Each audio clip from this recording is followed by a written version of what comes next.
I need to get some treats going. You're all saying this Thank to someone you. who regularly, at the moment, is having to contemplate this becoming my full-time job rather than the full-time job I do as well. Given how often I've been shouted at by Network Rail over the last 6 months. They make it illegal to have a real job in this country. Only podcasts. Yeah, which is driving me insane. Yeah. I've been saying for a long time now, left-wing podcasting is the only growth industry left in America. Insane. Absolutely insane. Well, it's funny because Network Rail have done a 15% like headcount reduction, and so they're just swinging through and slicing. And they extended my fixed term contract by 6 months to kind of like parachute me over the top of it. But they've parachuted me over the top of it into pat leave. And at that point, I don't have a contract. So I'm going to the baby will arrive. I'll come back for my month and I have no job. God. So Jesus, that's good. Lord. Good. So yeah. At the moment, I'm like, right, so podcasting. Yeah. How does that work? There's your problem jobs program remains as yet undefeated, and we're able to do it thanks to listeners like you. Yeah, I was about to say. Oh, we're recording. Got to make sure people sign up for the Patreon so we can eventually hire more employees and contribute to the economy. This is basically, we're the one viable business left We're the one against business the engine. odds. Yeah, it's not wrong. And we try and do everything right. We try and pay our taxes and hire more people, and they physically try and stop us. It's I'm hearing myself, and I suspect this is a Liam problem. Liam, open back headphones. I'm going to beat you to. Oh, that's probably a me problem. No. I have open back closed headphones. backs. Interesting. Closed backs, baby girl, because you yelled at me once. Okay, well, it was Victoria, probably my fault. Yeah, the yelling now shifts to you. It's okay. You can Killer. Yeah, I think I would simply turn the volume down in the headphones so that it's not. I could do that. That's Victoria. That's what I just did quietly, so Nova doesn't shout at me. I don't think it was me, but just in case. Way easier than me killing each and every one of you in a process of elimination. So then I know. Why was it why shouldn't Roz have gone first?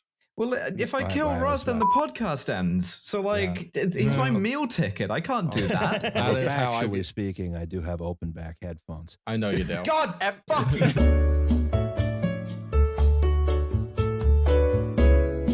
Well, welcome to a bonus episode of Doing great. There's Your Problem. It's bonus. You all know who we are. You presumably signed up. Yeah, you signed up for a slightly looser vibe in which we just do sort of 5 minutes of wildly GDPR non-compliant death threats at each other and logistical issues. No one, despite recording this podcast for almost a decade at this point, having closed back headphones. I'm wearing closed backs. I'm going to keep using these very proud of you. wear out. I am going to wear them out by strangling you.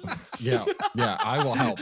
I have another pair of closed backs. Oh, Novi, you just absolutely sniped me with the fact that it is, even with RailNet, I'm into the second half of a decade with it. So you guys, holy shitballs. It's almost at the point, now, I mean, because you have a child, multiple of my colleagues have children now. We're into the podcast dynasty.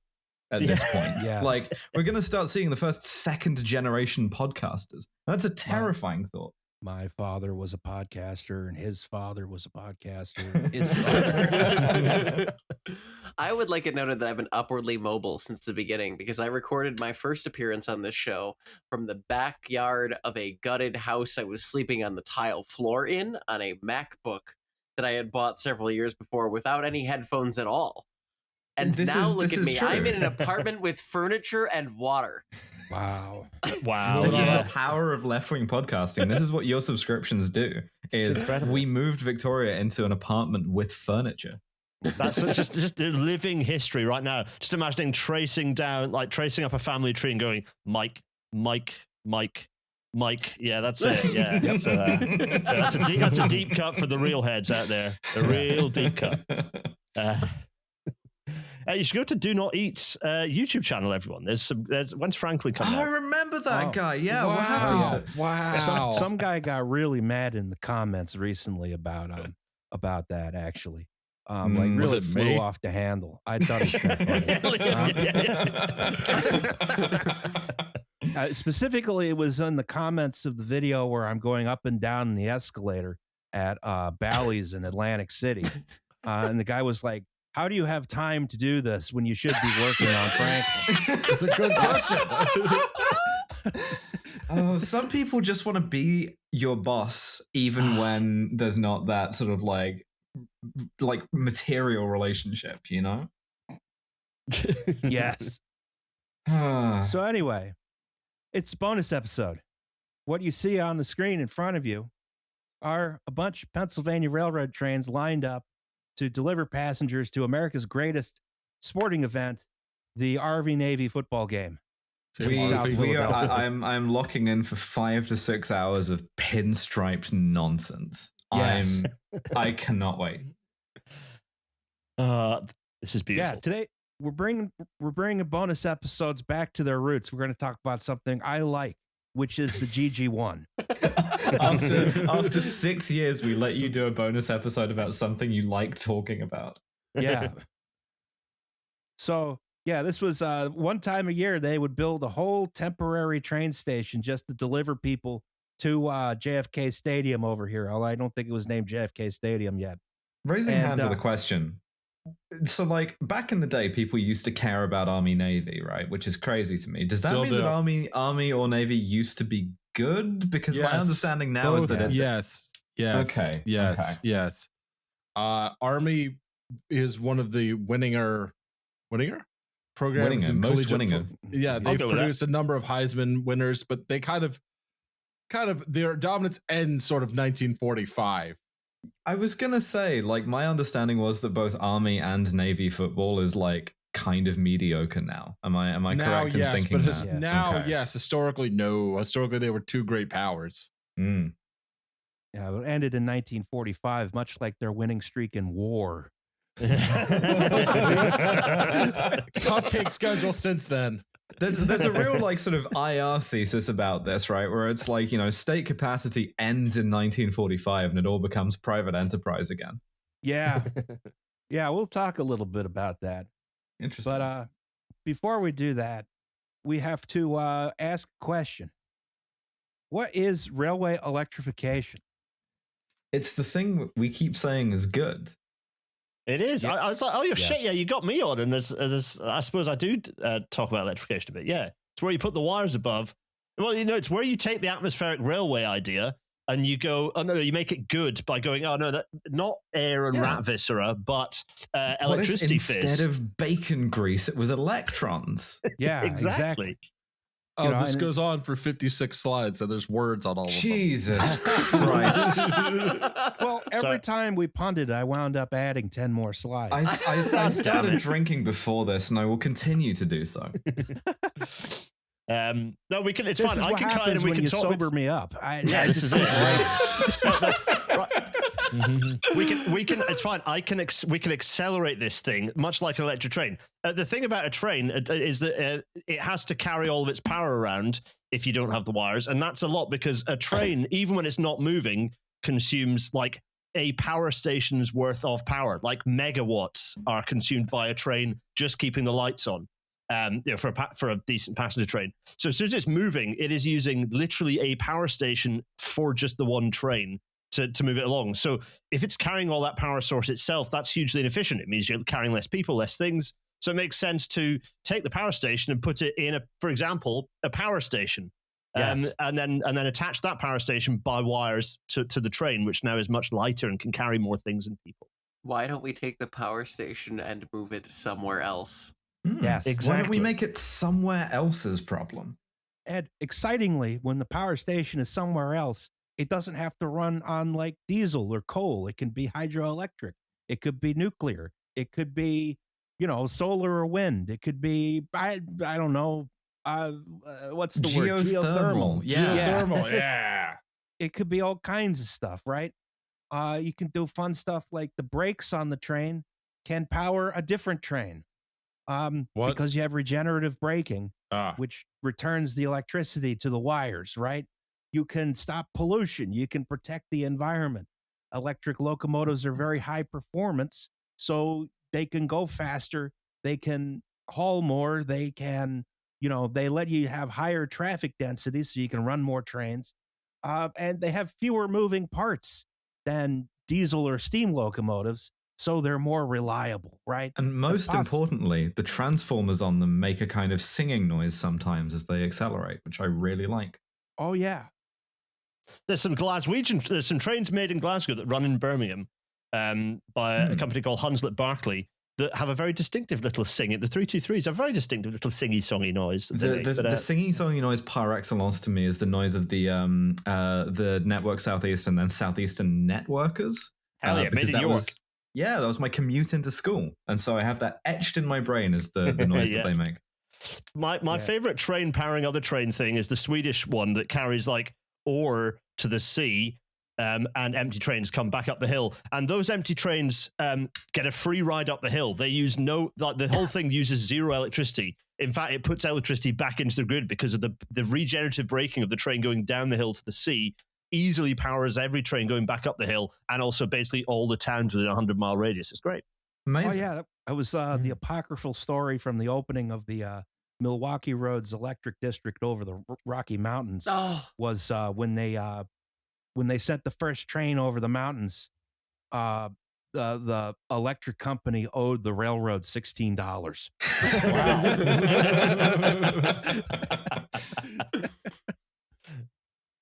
So there's you mean I'm sorry, Roz, do you mean the Palouse? Oh god damn it, it's another fucking Washington place name that I didn't look up before I recorded this episode. You're never gonna pass your Washington citizenship test. They're gonna kick me out. I'm gonna have to go back to Idaho and I'm gonna get killed. Anyway, no, the Palouse to Cascades rail trail, instead of the greatest achievement in American engineering of the first half of the 20th century. You want a depressing episode to do at some point, the Milwaukee Road. My god, I almost put some in here about that, but I was like, no, because I saw how many slides there were, and I was like, I think Nova would be justified in killing me. Fully is 56 of them, isn't it? Yeah, fucking just, you know what? You could just add them on, Victoria. It doesn't matter. We're going to be here 6 hours. Make it an even 60, Exactly. We'll be here forever. I think we should just do a bonus episode that is the Milwaukee Road, because that is my special interest in railroads, because it's stupid. They didn't run it great. But they also ran it great. What I'm experiencing when I look at the difference between 56 slides and 60 slides is sort of like the you want to be specific and make it a runway, huh? Kind of thing, you know? So there's different types of railway electrification, right? You can electrify with direct current. That's when the electricity goes in one direction and then circles around the other way. Right? That's direct current. Or you can do it with alternating current, where the electricity goes back and forth along the same wire, right? And then there's more exotic stuff like batteries or 3-phase AC electrification, which makes you do stupid stuff with pantographs. I don't like when rail electrification involves a third rail, because that's a little bit too Call of the Void to me. When I'm at like a train platform, you know, and you can only do that with direct current because of something called the skin effect, where for whatever reason alternating current tends to migrate to the outside of the third rail, which means it can't carry very much current. Also, alternating current systems tend to be much higher voltage. So, you would just have insane arcing constantly if you tried to use getting smited on the platform by the third rail. I hope you're all taking notes, by the way, because this will be on the test when we get all of us on Kill James Bond for taking a Pelham 123. Yes. I love that movie. That's a great movie. Third rail, you have to, like at DC, you need loads of substations, so it gets quite expensive. Like you need smaller clearances because it doesn't jump as far. But you, as a result of DC, you need loads of substations, which kind of works in a suburban area. But if you have like a rural railway where you'd need to build like a DC substation every 3 miles, that kind of starts getting stupid quite quickly. Yeah, and a lot of times if you do have a long distance DC network, they still use overhead wire. Yeah. And you're the third rail is usually like 600 volts or so. Yeah, 750. Yeah. Overhead. Ross, what is that? What is that Conrail locomotive? That is a E44, and we'll talk about them later. It's beautiful. absolutely It's stunningly beautiful. It reminds so me square. It reminds me of a chalk ice specifically in the blue wrapper. That blue wrapper. Oh, that is a deep cut to the 90s. That's Nova and I being basically exactly the same age and having exactly the same catering company supplying our primary school. Having yet to invent a locomotive that looks like a Viennetta, I'm forced to make do with the chalk ice. And it is running long hood forward as God intended. That's right. Yeah. So most of your modern systems are going to be alternating current overhead wire systems, right? And we'll, I guess, talk about how that started in a bit. But first, we gotta put on our Pennsylvania Railroad hat. I would like it noted that this 56 episode podcast has now had 3 but firsts before reaching the topic of the episode. Nested ifs. Thirdly, Yeah. Also, I would not be surprised if we were all expected to have a Pennsylvania Railroad hat, and I feel bad that I don't. One. Yeah. I don't know where mine is. I have one somewhere, but Yeah, I'm I not don't sure know where. So, it is the early 1900s, and the Pennsylvania Railroad has problems and believes electrification can solve them. Well, it's better than the Pennsylvania Railroad's other way of solving problems in the early 1900s of trying to shoot the these starving workers or passengers. Yeah. I meant whatever. No, shoot the passengers too. Pay up, motherfuckers. Taking a sort of like heel turn in the middle of the service, you know, where it's like, listen, you want to get to your destination? Pay me. Pay up. Yeah. Ivy Ledbetter Lee said, "The guns are for the protection of the passengers." Yeah, So- and he was lying. So, problem number A, right, is Horseshoe Curve and the Pittsburgh division, right? So we'll have a diagram later. I should have shown that somewhere here. The Pennsylvania Railroad main line, it goes from Philadelphia to Pittsburgh, and it goes to Harrisburg, and it goes to Altoona, right? And then it goes around the Horseshoe Curve, and then it goes to Pittsburgh, right? And so you have the Philadelphia division, the Pittsburgh division, and then the one in the middle is, of course, called the Middle Division, right? Oh, the land that God forgot, Central Pennsylvania. Exactly. That's where I'm from. And the Philadelphia division, you know, it goes through sort of, you know, Amish country, which is relatively flat. The Middle Division follows the Juniata River, so it is, again, even though it's going through the Ridge and Valley Appalachians, it is relatively flat. And then the Pittsburgh division is just one long, continuous, horrible grade, which necessitated the building of course, the world famous Horseshoe Curve, among other things. This brings you up switchback. this brings you up to the summit at Gallitzin, and then after that, I'm not sure if it's downhill all the way to Pittsburgh. I think it's just horrible grades everywhere. And so you needed to add helper engines to get over this grade for a very long time, up to and including today. This is one of the last places in the United States where helper engines are still regularly added to freight trains. Can I talk about Horseshoe Curve just for a second? That it was so important the Nazis wanted to bomb it.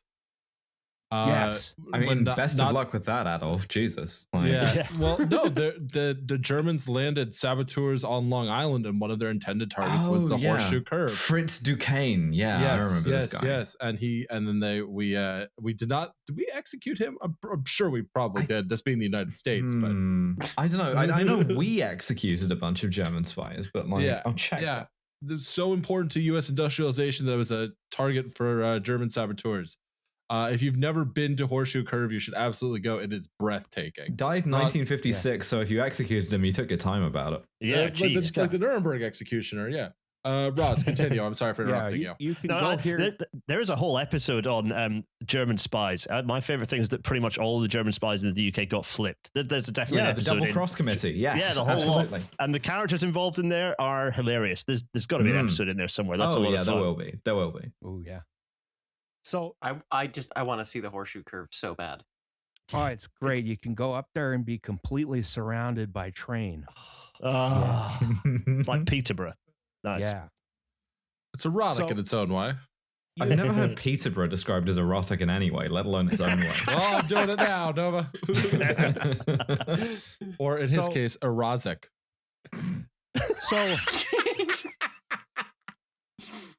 So speeds up this grade were very, very low, and they tried, and this made a major bottleneck on the main line, right? They tried to solve this by adding more tracks. What? It was 4 tracks the whole way up, but you can see in this image, those 4 tracks were entirely occupied by train. I love I love the 2 guys standing on a boxcar on an incline. That too, yeah. Oh yeah. Take your life in your hands, you know. That's bold. A lot of times you were down to, especially on a heavy freight train, you were down to 10 miles an hour here. It was not a it's a class 66 going over Shap today. Nice. Yeah. Okay, noted. So there's got to be a better way here. Another location that was a problem number B, was Pennsylvania Station. Put it back the way it was. Brick by brick. It's beautiful. It was beautiful. Not anymore. No, not anymore. I was just there recently. Yeah, it's dreadful. The old concourse is still better than the new concourse because have they added anywhere to sit down yet? No. The ticketed seating area has a bar in it now. Thank God. Yeah. But on the other hand, you picked a hell of a time to stop drinking, Roz. Yeah. Well, I slowed down. I didn't stop. Attaboy. But anyway, we already. Oh, the can of sensitivity. Oh, Lordy. I was thirsty. The Pennsylvania Station, we've talked a lot about this one in the past. We have a whole episode on that also has Gareth on it, right? Oh, yeah, that's right. Brief here. You know, steam locomotives and underground stations generally don't mix, but there was no other feasible way for the Pennsylvania Railroad to reach Manhattan other than by way of a tunnel because Gustav Lindenthal's mega bridge didn't pan out. There's still time if you engage in a little bit of like megalopolising, then it could still happen. That's true. They did lay the foundations. So they needed some kind of non-steam traction to get the trains into the station, right? Do you use cables? Do you use a huge team of horses? No. Do you use, as you used to sometimes do, have the passengers get out and push? Reading the notes, I thought you were going to ask, do you use a huge horse? Yeah. Just one. One big. That's really I have a name. It's a Chinese baseball team, if I recall correctly. Well, the huge horse? Hell yeah. Huge horse. I was trying to get merchandise from them a while back, but I can't get it outside of China. I got to go to China and watch Chinese baseball, I guess. Davy Crockett nuke mounted to the back of the train. Yes. Yeah. So another thing they were worried about was fires, right? That's a big problem when all the trains are made of wood. So the Pennsylvania Railroad turns to their guy to fix both of these problems, George Gibbs, right? Oh, GG. George Gibbs. GG. That's a good mural. That's a good like cameo they've got of him, you know? Oh yeah, this is in 30th Street Station. I was gonna say. Yeah, I've seen it. I've touched it. I got very happy about that. Yeah. That sounded stranger than I intended. No, it didn't sound strange. It sounded exactly as you expected. Touch that man. Yeah. Absolutely touch that man. I spent more time touching the thing underneath, but that's also another story. That's also fine. So George Gibbs sort of shows up all over the place in the early 1900s railroading, right? He's responsible for dragging the railroads into the 20th century. By the time our story starts, he's worked at Baldwin, he's worked at Westinghouse Electric, he's worked on the Pennsylvania Railroad, the Paris Metro, the London Underground. He's opened his own consulting firm. He's done a lot of this stuff all at the same time, right? He's He's Mr. Electricity. They didn't. He's also Mr. ADHD. Yeah, I was going to say they didn't treat ADHD back then, but there was a lot of cocaine floating around. So you could just have 4 different high demand jobs back then. Back then? Yeah. Well, you can still do that. Where's my goddamn mural? We're working on it. Or whatever. So by 1900, right, or so, there were primitive electric trains, right? You have trolleys, you have interurbans, stuff like that. Fast, very light, inappropriate for heavy-duty mainline operations, right? Gibbs sets out to change that, first working with Westinghouse Electric. And, you know, an opportunity arose really starting with the Interborough Rapid Transit Subway, right? The first subway in New York City. The IRT. Yes. So he and the management of the IRT, the IRT, they want a new type of railroad car for the subway. They want it to be all steel and electrically operated, in contrast with the steam-powered wooden L trains, right? The elevated trains. And it was commonly accepted folk engineering at the time that all steel cars were impossible, right? Oh, you covered this in Quinton. We talked about this in Quinton's Hill. Yeah. Yeah. They would be unacceptably heavy. They'd conduct heat and cold too well to be effectively climate controlled. And the vibrations would shake the passengers to the bone and eventually shake the car apart, right? They needed some wood in there because the wood would have some give to it. So it's funny how much this mirrors a lot of like sort of metal hulls on ships as well. Are you telling me that at this time in history they had not invented the concept of making it more rigid? They literally had not. Because they had like off. I just was decades, like, oh my god. Decades of engineers who specialized in it not being rigid and having a kind of a material like wood that deforms a little bit, you know? And all of a sudden you wanna sort of put everybody in a baked bean can? You insane? Yeah, weird. I don't like that. Yeah. So Gibbs, you know, he knows all this and he asks, well, has anyone actually tried it? Dangerous question for an engineer to ask. Yeah. Oh, and you know, everyone sort of shifts uncomfortably and stares at their shoes and eventually says, no. So he uses his connections with the Pennsylvania Railroad to get a prototype all-steel car built at the Altoona Works, right? And it did not shake itself apart, and it was not particularly cold or particularly hot, nor did it have any other problem, save for that it was too heavy, which they corrected in subsequent cars when engineers realized they didn't need to build the whole thing out of incredibly thick steel slab. Just building like a tank and being like, why is this thing not moving? For the protection of the passengers.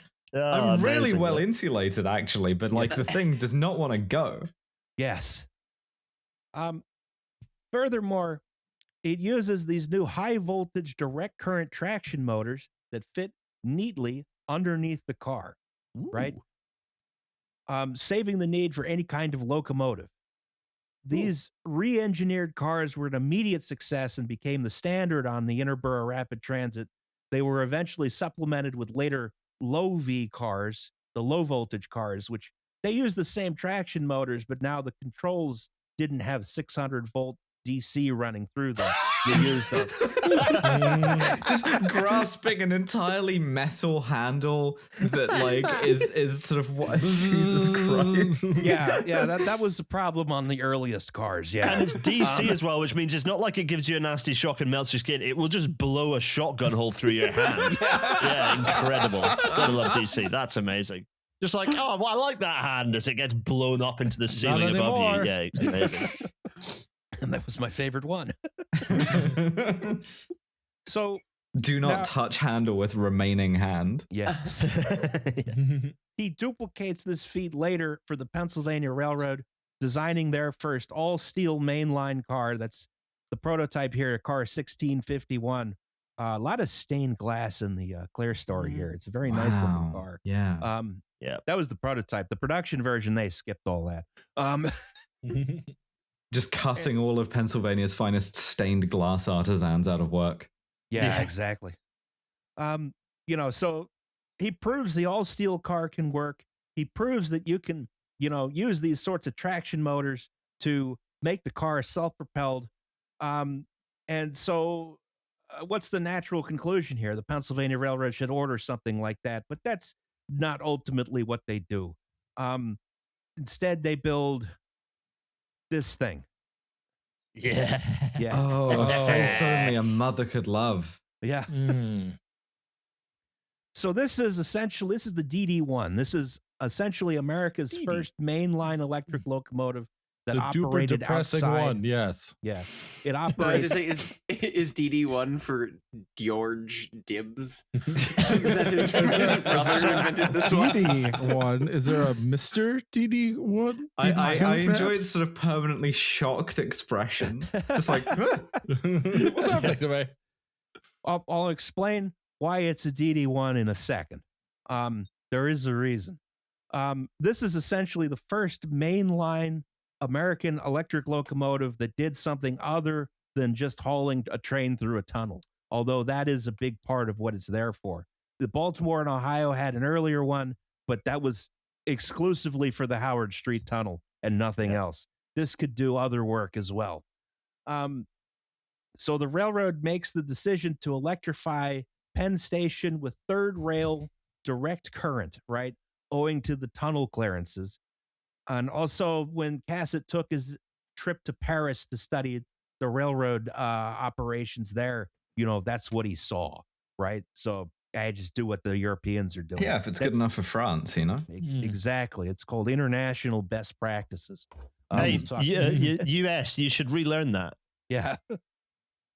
FRA, I'm looking at you. Yeah, so they need an appropriate locomotive to haul mainline long-distance passenger trains from Manhattan Transfer, which is a station right outside the tunnel, down into the tunnel, and then back up the steep grade into the station, and then future service on Long Island and so on and so forth, right? So electrical equipment is primitive and expensive. No one's really building electric locomotives yet. As mentioned before, George Gibbs has done some promising work with these small, high-voltage, very powerful electric motors that can be mounted directly on the axles of railroad equipment. And, the railroad's like, fuck that. That sounds like a bunch of liberal bullshit. Right? Never change PRR. What the hell am I looking at? You are looking at a DD1 with no clothes on? Car body. Yeah. It's nudie. Yeah, okay. Oh my God, censor this. And it's like two big knuckles. Two gigantic fuck off DC motors. Yeah, those are the DC motors that you get in primary school to play with, but just big. Just really big, yeah. Really so big you can see the electrons. And rather than gearing, of course, they are connected with a giant jack shaft. I love connecting. Beg your pardon? Yeah, go on. It's like a steam locomotive. It is, in fact, built exactly like a steam locomotive. So joined at the butt. It's doing the, like, where do you put the bayonet thing, but it's like looking at an electric motor and being like, where do you put the boiler? Yeah. This is a DD1 because the Pennsylvania Railroad called a 440, the American type, a D. So this is two Ds coupled back to back. I mean, it looks so stupid. If saying this to my surgeon at some point in the future, but like, it's a breast augmentation joke. Anyway. So this is the standard configuration for electric locomotives for more than 2 decades, right? Would you believe this thing could do 85 miles an hour? Yes, I would. Jesus Christ, I would die of anxiety like a dog. Oh my God. Like a dog in an airplane cargo hold. Yeah. Christ. Okay. So they were worried that the metal passenger cars were going to shake people to death, but they would look at this and they were like, nah, just fucking it's gigantic, deadly sort of DC motor ×2, insulated from everyone with the nice, calming, secure wood. Yeah. you get like this thing arrives in Manhattan, and there's like an on-duty guy goes in and just sort of sweeps and mops the previous engineer out, and then a new one arrives. Like, just like this thing goes past you, and you're like, you feel it in your fillings. Yeah, I was going to say the dental budget for the Pennsylvania Railroad at this point must have been very high. It did have some of the same problems you would see on a steam locomotive, like hammer blow from, the jack shaft going up and down. Yeah, Jesus. Right? It had all these exposed moving parts that would wear out. But they kept using these into the 1960s. Oh, good. Okay. Sure, man. If you just live in the tunnel and hide your sins from God and the Pennsylvania Railroad, then nobody will. You can run, but you can't hide. Yeah. So anyway, we'll talk for a second because there's going to be a lot of letters coming up. We'll talk about Pennsylvania Railroad steam locomotive classification, right? Oh, my favorite. Yeah. Oh, of course. It's letters. Here's an A. An A is an 040, tiny little switcher engine. Aww. But they call it a shifter because it's the Pennsylvania Railroad. And they hate you and want you to suffer. It's like the suffer. Marine Corps because they do things differently for the sake of doing things differently. Yeah. Exactly. I'm sorry, did you build the GG one? Do you have a nice museum? When I compared it to the Marine Corps, it wasn't entirely an insult. Okay. I withdraw my criticism, and you see where do you put the bayonet comes from? Yeah, yes. I know. No, I get it. Yes, continue, Roz. Here's a B. A B is an 060, another switcher. A C is an 080. That's a really big switcher, right? Then we have our D, our American class. That's a 440, right? Then you have your E. That's an Atlantic. That's a 442, right?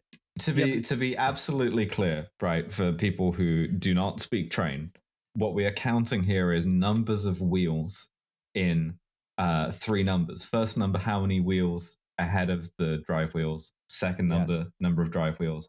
Third number, number of wheels after the drive wheels. Yes. Everything about steam locomotives is about the wheels. It's all wheels. Yeah. Right? Wheels are important. So your 040 has just the 4 drive wheels, whereas your 440 has like 4 wheels ahead of them. Yes. And then your 442 has the trailing wheel to support the really big firebox because the purpose of an Atlantic is to just go fast. Hell yeah. And so on in this fashion. An F is a 260. That's a mogul.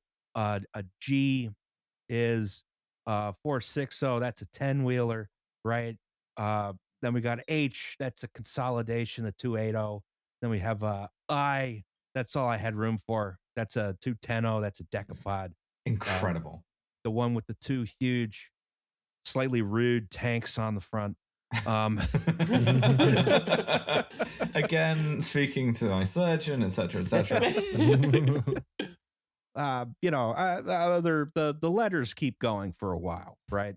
I don't know what happened if they ended up with more than 24 types of steam locomotive, but that didn't happen. How many? They still had 2 letters left. Yeah, how many letters do you think are in the alphabet, Roz? Oh, right. Excuse me, 26. Listen, I don't frequently have to think about how many letters are in the alphabet. That's fair. Yeah, preschool really over-prepared all of us for that, I think. Until you get pulled over and you have to do the alphabet backwards, and then he doesn't then drive. You're regressing. Yeah, I don't drive. I never had that problem. But you don't drive at all, really? Yeah, I don't have a car. Oh my god. Your commitment to car bad is incredible. Yeah. Justin travels by bike, foot, or oar. Fuck off boat. Yeah. The only man I've ever seen who would use a coracle in preference to a car. I don't know what that is. A coracle is the dumbest boat ever devised. It's like an ancient British form of boat that's circular. Oh, I would use that. Yeah. So, now we go into one of the bigger problems. Problem number C. Broad Street Station in Philadelphia. Oh dear. And the Philadelphia commuter trains. And this was a real humdinger, right? It does say humdinger in the notes. Yes. It also says problem 3. Well, I decided to switch to letters at the last sec. Oh, look at him! He's Mr. like Familiarity with the alphabet. Yeah. So, You Broad can tell Street it's problem Station. C because it's got 8 drive wheels. Yeah. Broad Street Fuck Station was the very beating heart of the railroad. From here, you could get a direct train to nearly anywhere on the railroad system and through cars to many places beyond, right? You could go to St. Louis. You could go to Chicago. You could go to Pittsburgh. You could go to New York City. You could go to Washington, D.C. You could go to Atlantic City. You could go to Fort Wayne. You could go to Harrisburg. Diminishing returns.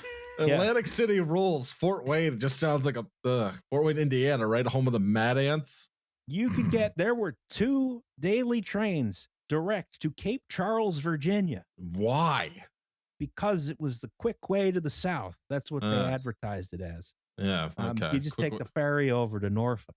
I heard. You could go to Pottsville. You could go to distant and exotic Wilkes-Barre. Where they have the farms? Oh my God. Do they have farms? No, there's no farm. It's the Wyoming What Valley. am I thinking? Wilkes-Barre Farms. Where do I know this from? Knoxberry Farms. You're thinking of the Shaq tweet about his ass being too big to fit in the ride. That's me yelling. Yeah. I know that tweet. There is nothing quite like not being American, but having been socialized a bit American by osmosis. I am your stupid nation's orphan child. Sorry. So it sucks, doesn't it? Yeah, it's fine. I make a good living off you people laughing at me. That's how I feel too.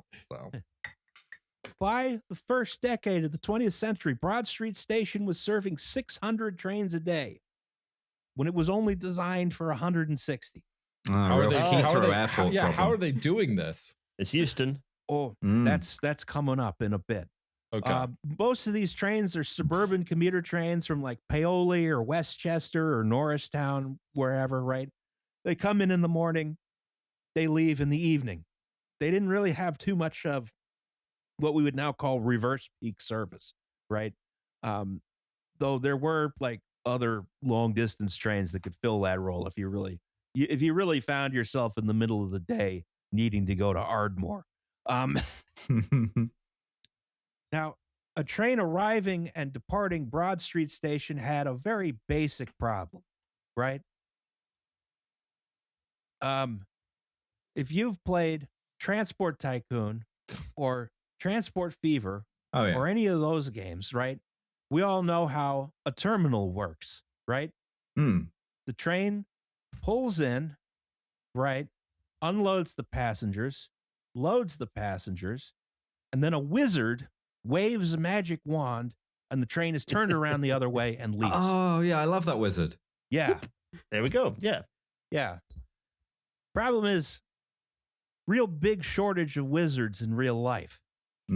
Especially in Pennsylvania in the 1900s. Yeah, exactly. So you have to physically turn the train around. I, with my beautiful European mind, simply have some kind of like cab at each end of the train. Hard to do with steam locomotives, though. Really long pipe. The Southern Railway had auto coaches that would do that. I knew you were going to tell me about a time someone had done the thing for real. And I have to be honest, at this point, I'm kind of semi-deliberately saying something ridiculous so that you will go, oh yeah, like that one time when the fucking, like...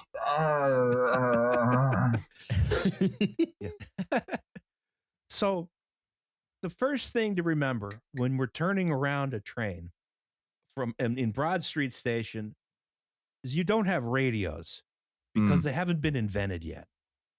God. So you have no way of some Italian guy should get on that. Yeah. The past is so weird. It doesn't feel like there should be that many trains pulling into a station before there are radios. Well, so before the radio, you had like your prime method of communication over this distance was like boy. You just like grabbed a street urchin running a telegram wire from the locomotive to the back of the train, who was kind of like employed as a kind of like PRR paramilitary, and then he hit him really hard over the back of the head and gave him the message, and then like sent him to the back of the train, I guess. So you would have had train orders that were dispatched by telegraph and then physically written down on paper, and then you give them to the engineer. Yeah. There's some kind of like Newsies fucking urchin involved at some point. I feel certain of that. Probably, yeah. So you don't have a way of communicating with the rear of the train, and even if you have no visibility, so you can't just back up, right? So what we can see here is a bunch of switcher engines on the back of these trains, which are being pulled out of the station, and from the station, they have to be pulled all the way over the Schuylkill River into this mess over here, right? Oh, it's beautiful. This goes this section over here. It was called the Chinese Wall, because it was just a huge fucking wall that sort of cut off the north part of the city from the south. Why is it Chinese? Well, because of the Great Wall of China. Oh, okay, sure, that makes sense. Okay. I just thought they were doing like recreational 1900s racism, where it's just like seeing an object. Yeah, because Chinatown was like over here. I can't be the one who thinks this would be the greatest model railroad like inspiration of all time, right? Can you imagine all the switching you'd get to do? Someone does have someone made a full like N scale model of Broad Street Station. It's in that's very nice. I think it's in the Atwater Kent collection. I am not sure. It's in a museum somewhere. Or anytime I think about model railways, I think that like this is exactly the kind of thing that would one shot my brain to a sort of permanent end of my finances. So no, I'm not even like dipping a toe in with the like tiny sort of like pencil sized ones. What's nice is like the majority or a sizable chunk of the elbow there you see with all the railroad stuff. A sizable majority of that is still there. So if you're going to model it in N, you could do that. You could do Drexel University. You could do it's great. I enjoyed walking around Philly a lot and looking at all of this or what's left of it. It's fun. Oh yeah, thanks, Ross. The modern station here is of course 30th Street Station, which was built to replace Broad Street Station. Although for about 20 years both the stations were there and it was confusing. Anyway, so okay, we got to back up all the way into the yard over here, and then we have to do a whole bunch of crap. We got to feed and water the steam locomotive, right? We got to store the coaches all day. That locomotive might go off and do other things during the day, or it might not do that. Comes back for the evening commute, at which point you got to put the train back together, right? Now we have to back up again all the way back into the station. Again, presumably with the switcher engine leading, right? And then I don't know what they did when they got to the station because, presumably you have to take the switcher locomotive off and then back the last like 450 feet or so. That's where the wizard comes in. But the problem is like you could have just got the wizard to turn the train around in the first place, but the wizard union was like quite strong in Pennsylvania at the time. It was like, that's not our job. Well, exactly. Plus then, that way you're cutting wizard jobs. So, they don't want to do that. Yeah, exactly. Brotherhood of Railroad Wizards and Warlocks is a big player even today. I'm making the shirt. All right, hold on. They want to cut down to like 2 wizards per yard now. I think it's a bad idea. Anyway, if they ever introduce a single wizard running, I'm gonna write this shit down for later. Brotherhood of Railroad Wizards and Warlocks. They let witches in. It took a long time, but the first still haven't changed the name though, have they? Well, no, it's like a tradition thing, right? Didn't have a witch on the railroad until the 1960s. You see the photo of her with like the big hair and everything and the hats. Yeah. So every arriving and departing suburban train was using extra locomotives and was essentially using the station throat 4 times, right? This is not a sustainable situation. And this is compounded by the sheer volume of suburban trains, right? There's just a huge amount of these trains. They're very labor intensive, right? And they're interfering also with long distance trains, which require even more complex switching moves a lot of the time, because you're carrying like head end cars. We'll talk about those in a bit. Other kinds of crap, right? So could electric traction fix this, right? And the president of the railroad, James McCree, wanted to find out, but the question was, how do we do long distance railroad electrification as opposed to like short third rail districts? Sure. Should be pretty simple, right? You just real easy. Hydrogen or batteries, right? No. Sorry, Roz, I couldn't help myself. I had to slide this in. Yeah. Yeah, no, fuck this. Go on, next slide. Yeah. Don't even engage with it. Yeah. Keep walking. So, how do you do long distance electrification, right? Well, the International Brotherhood of Railroad like line electrifiers is going to have a lot of work, for one thing. Oh, yeah. I am a lineman for the railroad. I've been run over by a train.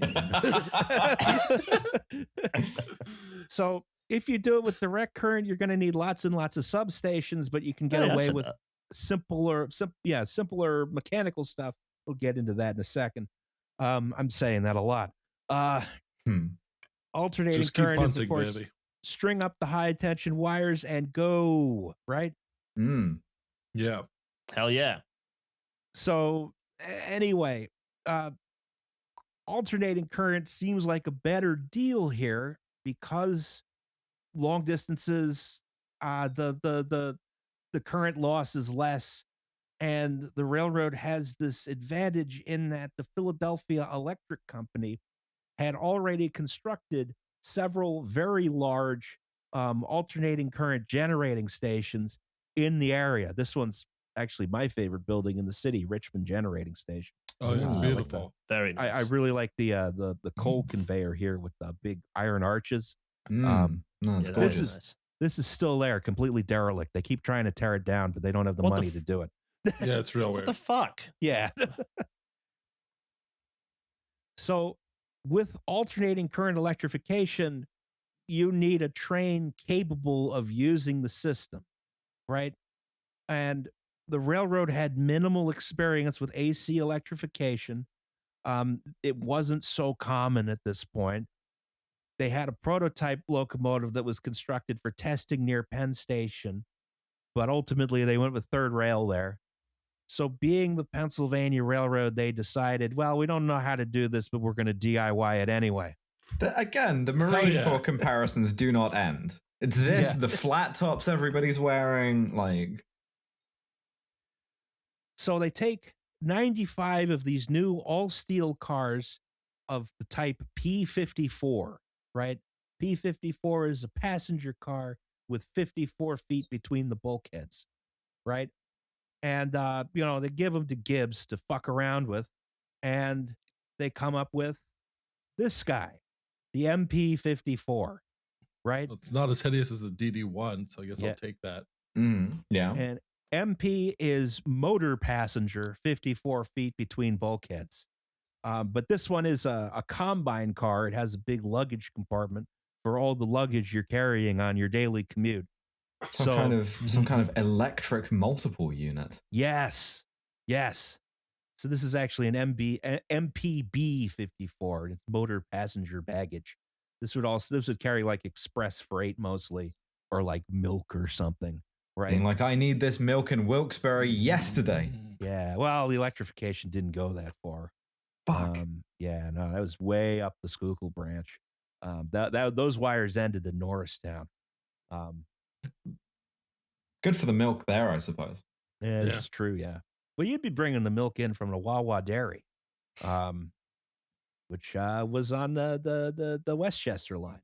Anyway, how on earth do you know these things? Wawa, like the gas station? Yes. Well, yeah, Started Wawa as dairy. Yeah, it started as a dairy, and it What? was located in Wawa, Pennsylvania. Yep. They If just it was reopened the anybody train but you station telling me that, I would think you were fucking with me. No, Wawa is a let up word for goose. It's the gas station that Milk built. Yeah, it's really funny is the corporate headquarters are still there, but there is no Wawa in Wawa, Pennsylvania. No, there's not.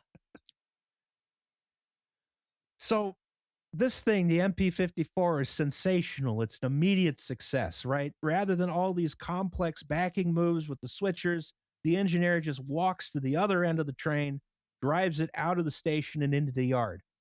You don't need to do any turning except for occasionally, turning the whole consist around to prevent, uneven wear on the wheels, right?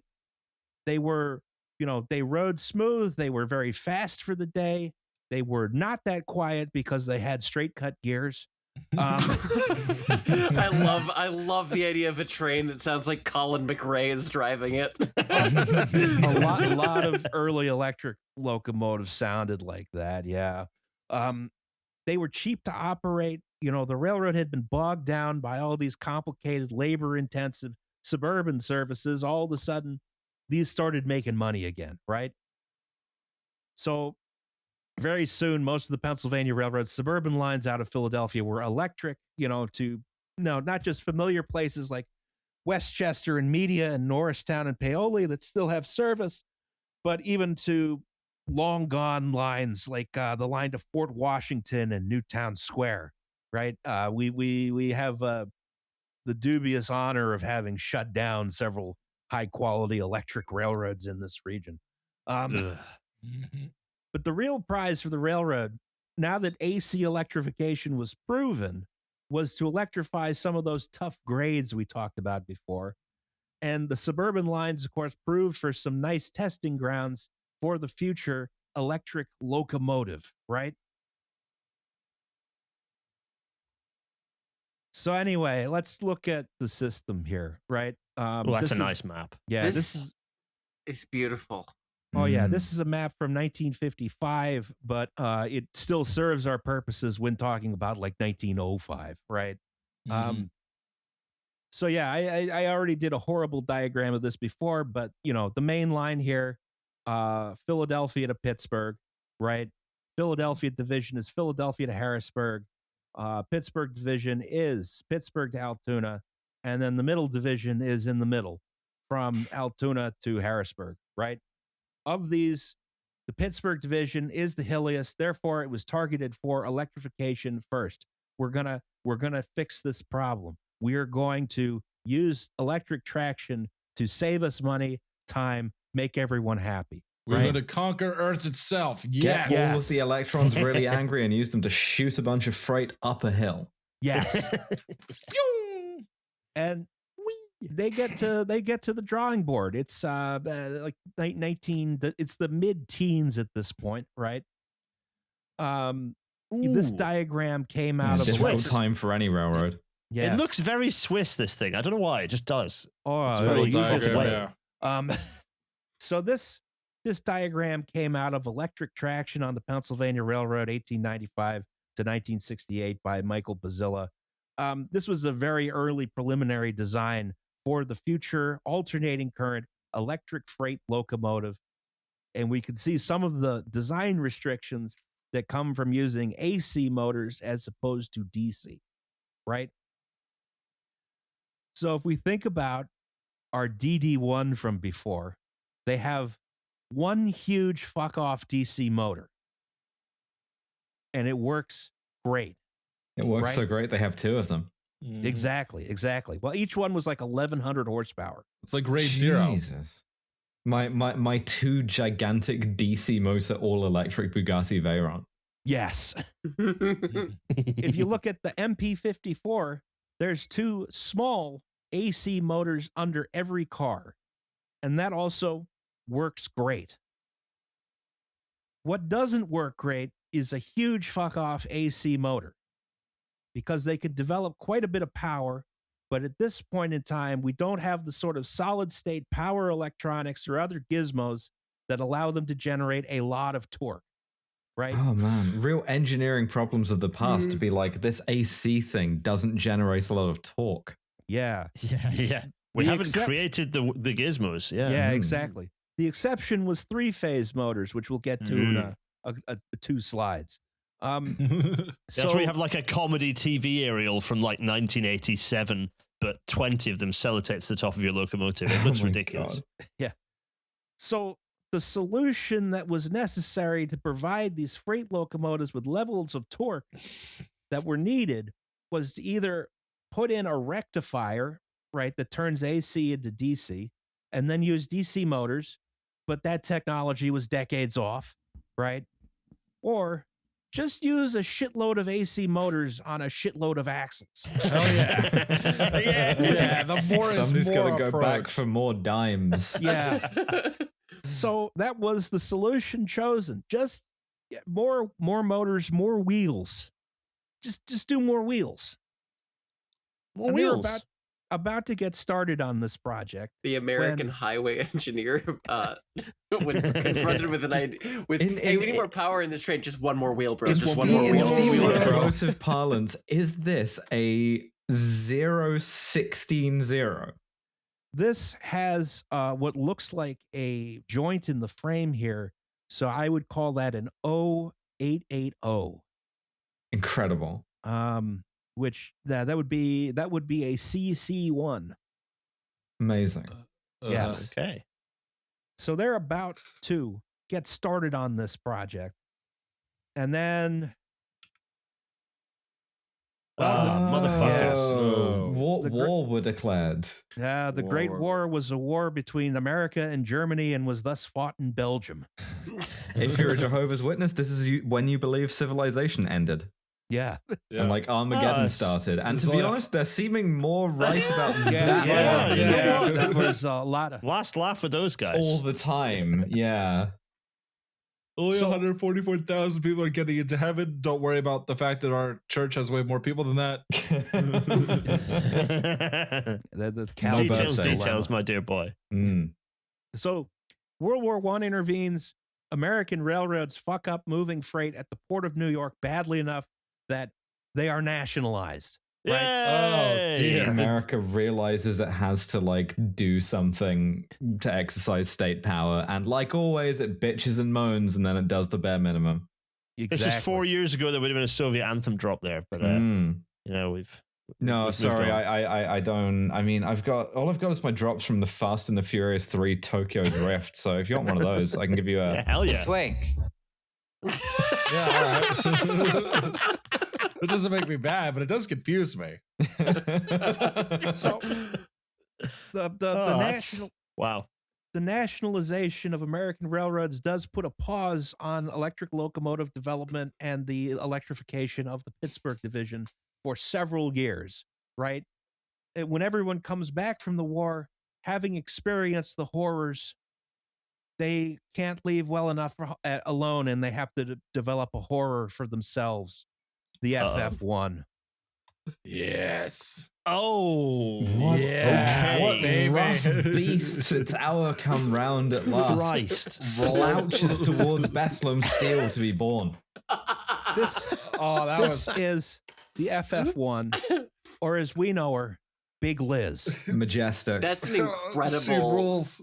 That's amazing. Big Liz. I didn't know they let locomotives be butchers, but I approve. Big Liz had 12 driving wheels.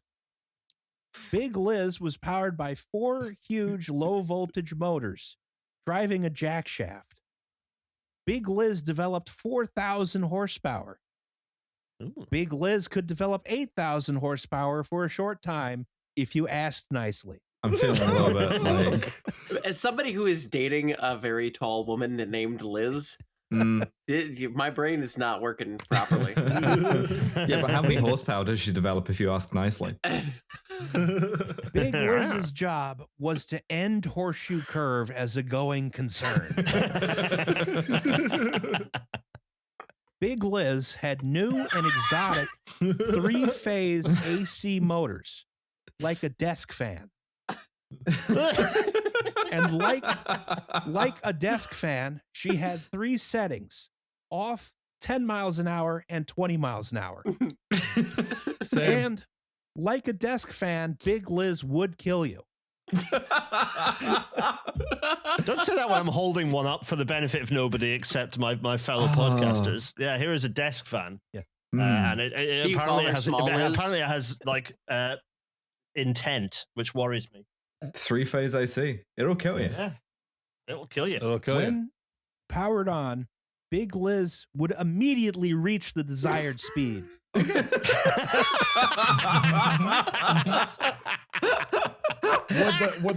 the thing she was with reach the? Oh boy. Okay. Sometimes the train attached would not.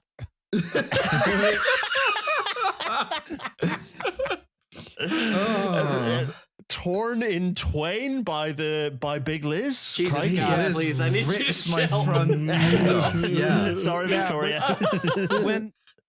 When we have things we euphemistically call train separation events today, usually they occur at the coupler, right? Yeah. You break a knuckle or something. Mm-hmm. In 1917, Violently split asunder by Big Liz. Yeah, in 1917, the weakest part of a wooden car was not the coupler. It was just the car. Yeah, it would just rip boxcars in half. No. Or crush a caboose, right? if it was on the end pushing. Or, string line 20 loaded stock cars. Just imagine the horseshoe curve with a straight line like a piece of string from one side to the other. Feats of strength. So I want a tattoo of this thing. Jesus Christ. Hell yes. This was the limitation of the AC motors. You could not or the 3-phase motors, excuse me. We did not have the power electronics necessary to make one that had like subtle throttle adjustments. It was off or it was go. Big Liz could take any train and just fucking mulch it, right? Which is only Big Liz is capable of reducing 20 stock cars to a soup like homogeneous. So they built this thing, and it was complicated because the Skull Kickers get destroying everything. Yeah. It's kind of simple, actually. But they had an I've never seen an American curve. make a spiritually Russian machine before. Also, fun here. Also, I fought the curve and the curve won. Yeah. I think actually George Gibbs at this point, he had some hand in most of the Pennsylvania electrics, but I believe he had gone over to Russia to work on Russian railway electrification. Yeah, they got as far away from this thing as he possibly could. Big Liz haunts my dreams. He has to go make one. That's for the next Soviets. T-shirt design. Yeah. Bolshoi Elisaveta. Ross, does somebody make a model of this thing? I want to build a small altar to it in my living room. I want to say you can get it in brass. It's very expensive. Oh. But the big problem with this, other than ripping trains in half, which is a big problem, was they still had an electrified horseshoe curve. Oh, for fuck's sake. Right. Okay. So she winds up in helper service in Baltimore to get trains through the B&P tunnels, I believe. Sending my terrifyingly strong woman to Baltimore as punishment. Yes. Big Liz was not replicated. Cowards. One and only. That's cowardice. That's cowardice. So this was an interesting experiment. Another less interesting experiment was the L5. So the L5s, that I wrote in the notes here, if you pluralize L5, you need to use an apostrophe because the lowercase s means something in Pennsylvania Railroad nomenclature. Yeah, I know, right? Annoying. I like how much this thing looks like a battleship, though, like a gunboat. The American crocodile. Yeah, this is very crocodile-y. Yeah, this is sort of a brief reverie in the 1920s when the railroad couldn't quite figure out how it would eventually electrify the Northeast Corridor, between New York City and Washington, D.C. Yeah. So they wanted something that would be able to run on both third rail and overhead lines and thus they built one L5 that only ran on overhead lines and 24 of them that only ran on third rail. Oh yeah. I don't. This is like how I describe myself as bisexual. You know. These things kind of sucked. They weren't very good. They eventually wound up in service helping out the DD1s, hauling trains in and out of Penn Station, but they got retired earlier than the DD1s because they just weren't as good. You're sort of like last step into Penn Station is the 2 rejects. Yeah. Grim. So during this era, there are other developments occurring, right? That cause electric traction development to sort of lag, right? Number one was the backlog of repairs from the war, because there wasn't a lot of maintenance being done during the war and the railroad was used very intensively, right? And the other one is the development of new, more bigger and more powerfuler steam locomotives using an amazing technique called math. Oh, yeah. Who amongst us? So there were these huge improvements in the application of thermodynamic principles, allowing for the development of what the locomotive manufacturers called superpower, right? Sick. Yeah, these are steam locomotives which are bigger, they're faster. The boilers operate at higher pressures. They have all kinds of doodads and gadgets to maximize the amount of power being extracted from the steam. You know, you got superheaters, you got feed water heaters, you got thermic siphons, all kinds of crap in there that does weird stuff with the steam so you can get more power out of it, right? And this is going to lessen the urgent need for electrification, right? The sort of pre-World War I steam locomotive was not good at horseshoe curve, but, all of a sudden, after superpower, you're looking at 2,000 or 3,000 horsepower steam locomotives. That looks a lot better for trying to storm up horseshoe curve, right? But it's not long before even these locomotives are insufficient. Yeah, presumably, because then you give as soon as the loco's better, you put a bigger train behind it. Put a bigger train on it. Yeah, exactly. So you're back to square one again. Problem that you keep causing for yourself. Exactly. Yes. And, the steam locomotive can be, throttled gradually so it doesn't immediately rip the train in half. Ooh, cowardice. So the long-awaited Pittsburgh Division electrification project was put on the back burner for the whole of the 1920s, but railroad executives can't help but notice how cheap it was to operate all those suburban trains, right? Maybe it'd be worthwhile to put up wires to New York City and Washington, D.C. But they can't, run MP-54s there. They need to build a passenger locomotive, right? Question. Why can't they run MP-54s there? I'm glad you asked. Oh, damn it. So I'm getting a good grade in podcasting. Yeah. Here's the slide for international best practices heads, right? Why are you getting a locomotive when the railroad had already invented the far superior electric multiple unit? Trade weird? Yes. TRR set in its ways? The answer here is that passenger train operations were much more complicated until really very recently in the United States, right? The passenger train was more of a ephemeral thing than like a high-speed train or a commuter train that ping-pongs back and forth between 2 points, right? Your passenger train may be picking up or dropping off cars en route. A lot of times you would leave sleepers at stations overnight, or, you would have a dining car you picked up halfway through the route and then dropped off later after lunch so that you could get maximum utilization. You might have lots of head-end cars, essentially express freight cars that go on the front of the train. You can see here, this is a Erie-Lackawanna train down here. The actual passenger train is one coach And then we have an express boxcar, a deadheading coach, a baggage car, another baggage car, 2 flat cars with truck trailers on it, another baggage car, another baggage car. This one's a converted troop kitchen car. What? And then What? 2 cars with containers. Oh my god! Jesus, Finally, a train with more baggage than my ex. You might also have things like through cars that were transferred to other trains. So, like, I have a Pennsylvania Railroad train, and then it's carrying a Florida East Coast car.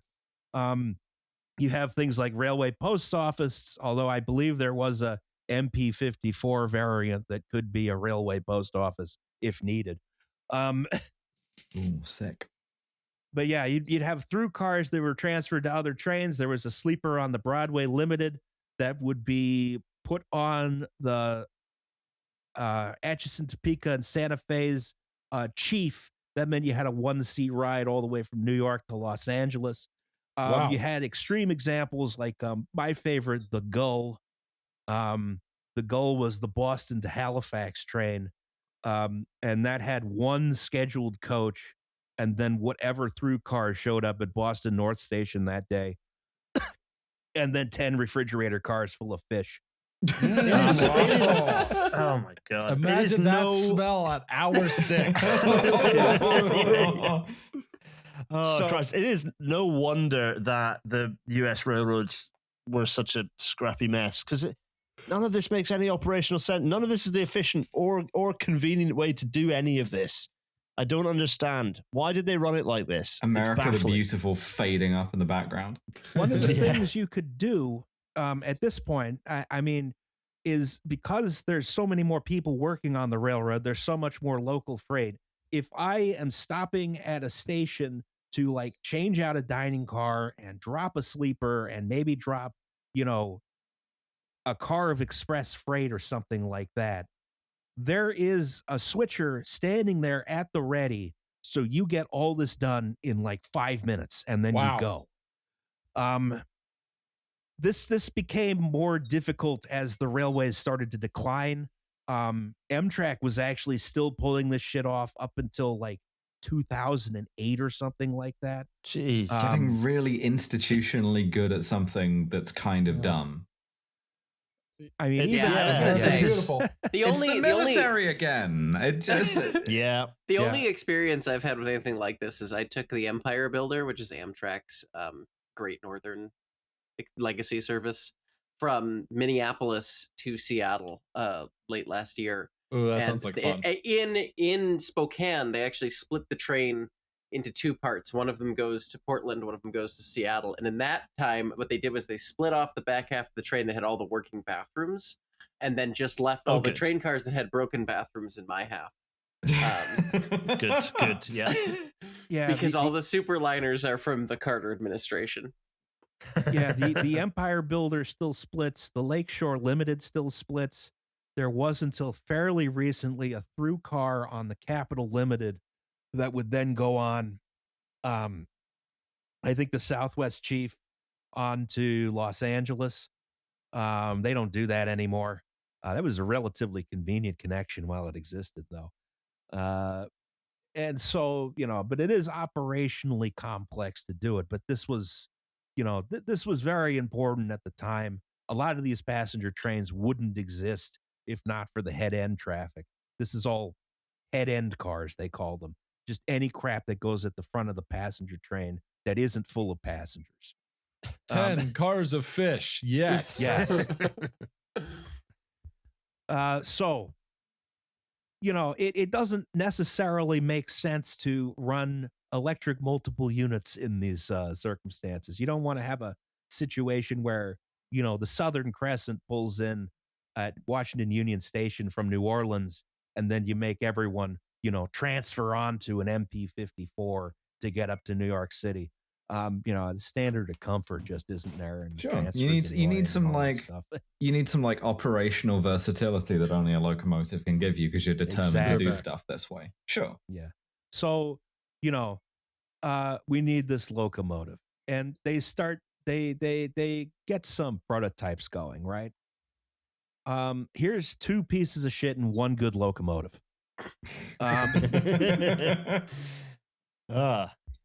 So by 1930, it's clear that having a big motor with jack shafts is a bad idea, right? It's on the way out. Since three-phase motors were impractical, the Pennsylvania Railroad wants to get ahead of the curve with some decent alternating current locomotives. The Altoona Works put out these three prototypes. We have at the top the L6, or the Electric Mikado, right? The O1, the Electric Atlantic, and the P5, the Electric Pacific. You know, sort of that's the equivalent steam locomotive here, right? They're again sort of based on steam locomotive practice, but this time instead of a huge single motor, they have two AC motors above each axle, which are then geared into that axle, right?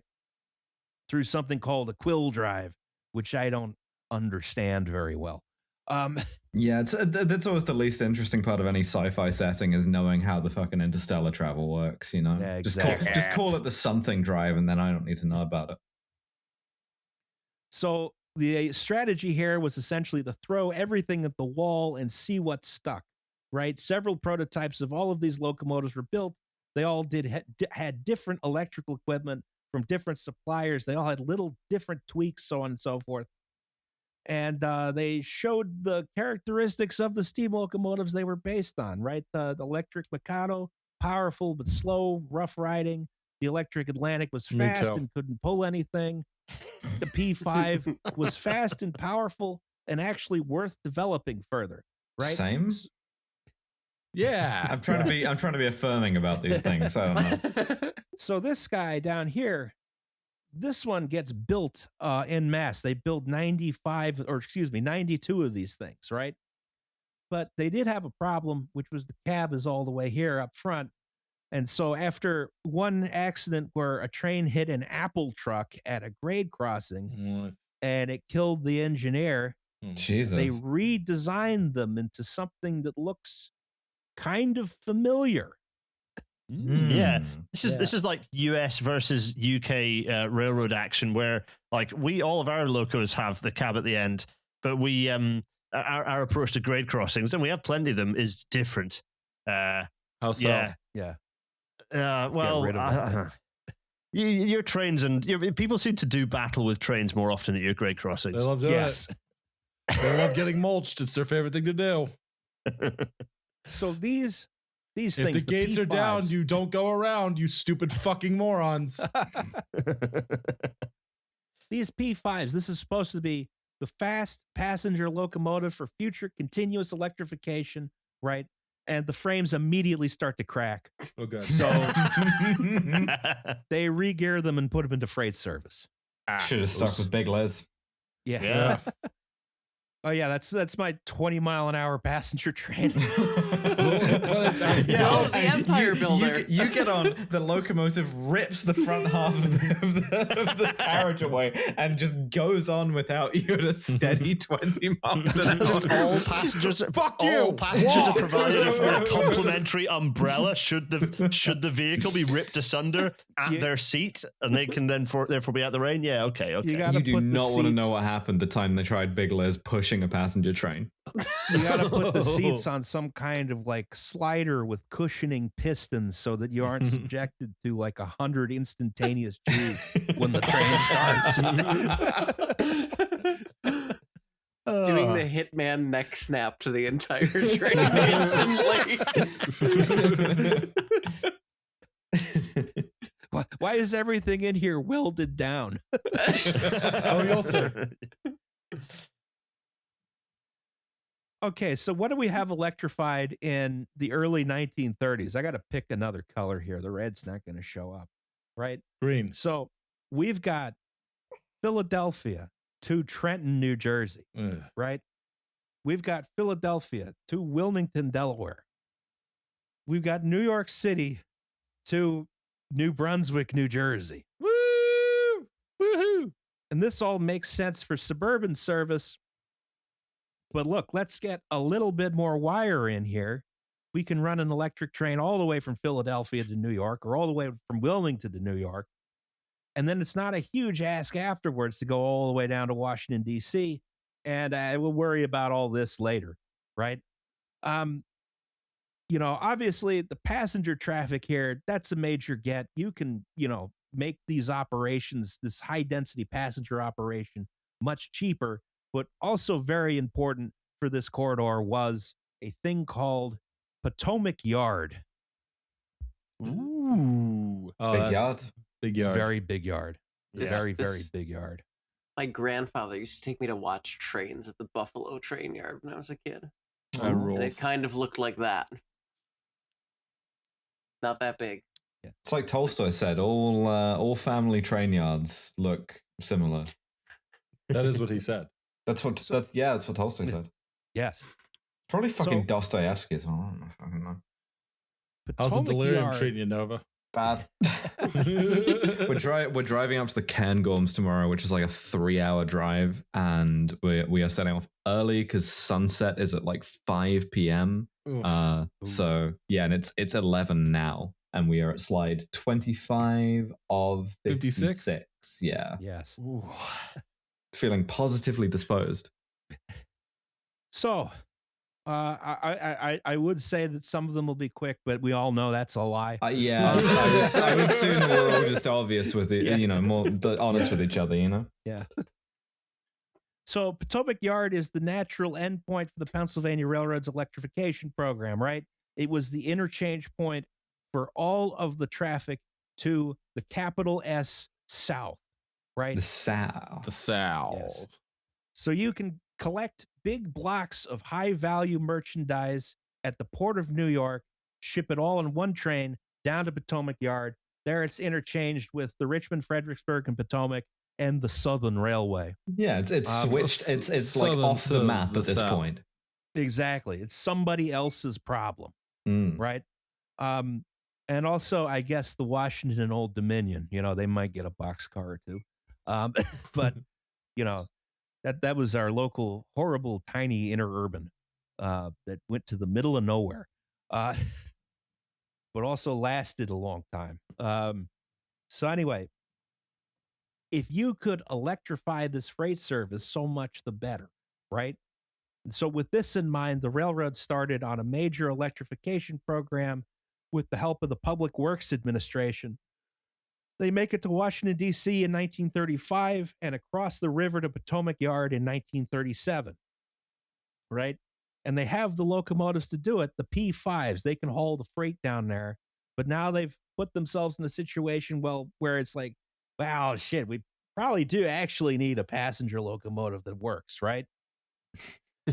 You mean steam under wire isn't the best practice? It's steamed wires. It works. It can be done. But, if you paid for the wire, you should probably use it. So, once again, the railroad throws shit at the wall to see what sticks, right? Let's go. Oh. So, we have on the top the R1 and on the bottom the GG1, right? It's here, motherfuckers. Let's go. I don't have the game 1 of hour horns 30 drop. in. Twink. So the R1 was a Baldwin Westinghouse design, right? The Baldwin Locomotive Works and Westinghouse Electric. It had a rigid frame and it had 8 driving wheels with 2 AC traction motors on each one, right? And this was because we learned absolutely nothing from the P5. It tracked very badly at speed. It had most of the same problems. The pinstriping makes it look like a tank that's got like the cope cage on it, Yes. And then the Altoona Works, the railroad itself, came up with a more home-built design with General Electric equipment, the GG1. It is so named because it is 2 G's back to back, right? 4 6 O's. It has a split frame but with the rigid body on top, right? Same. It had 2 traction motors per axle, but it had more axles than the R1. Thus, it had more power. It had 4,600 horses. Jesus. Yeah, what if you just made a long-ass locomotive with a bunch of small motors? Exactly. It was designed by Donald Donor, right here. No one remembers him though because should have been called the DD1. Oh, we get to that. Well, we already have a DD1. You have got to that, yeah. There's a DD2 coming up in a bit. So the GG1 didn't have rough riding problems. The GG1's frame did not crack when it was running at high speeds. The GG1 was an all-around good locomotive that ran well at high speeds up to 100 miles an hour. It was the one that was selected for future production.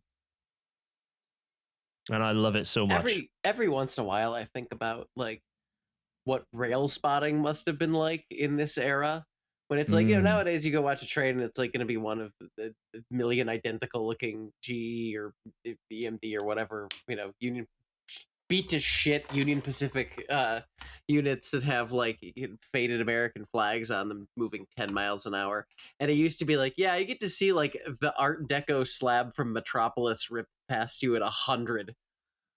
Yeah, you could just walk into the yard and ask for a cab ride too. If I were not transgender, I would absolutely be a return type just to go look at the train. I would absolutely be transgender a Winston Link. You could. There is no reason why they couldn't still be shaped like this.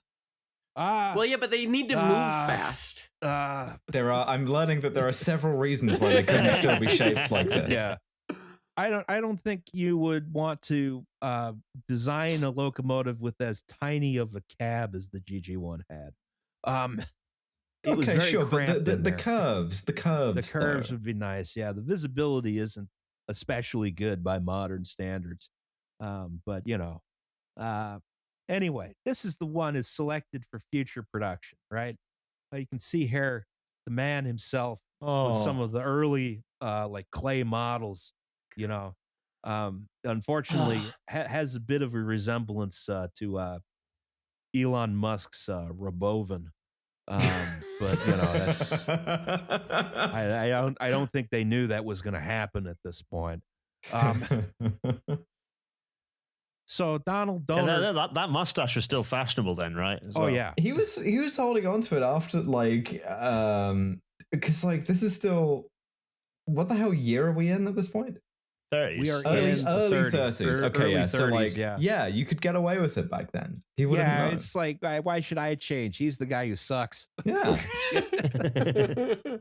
So they don't even think he sucks yet at this point. Yeah. It's like controversial German leader, controversial Austrian leader. Yeah.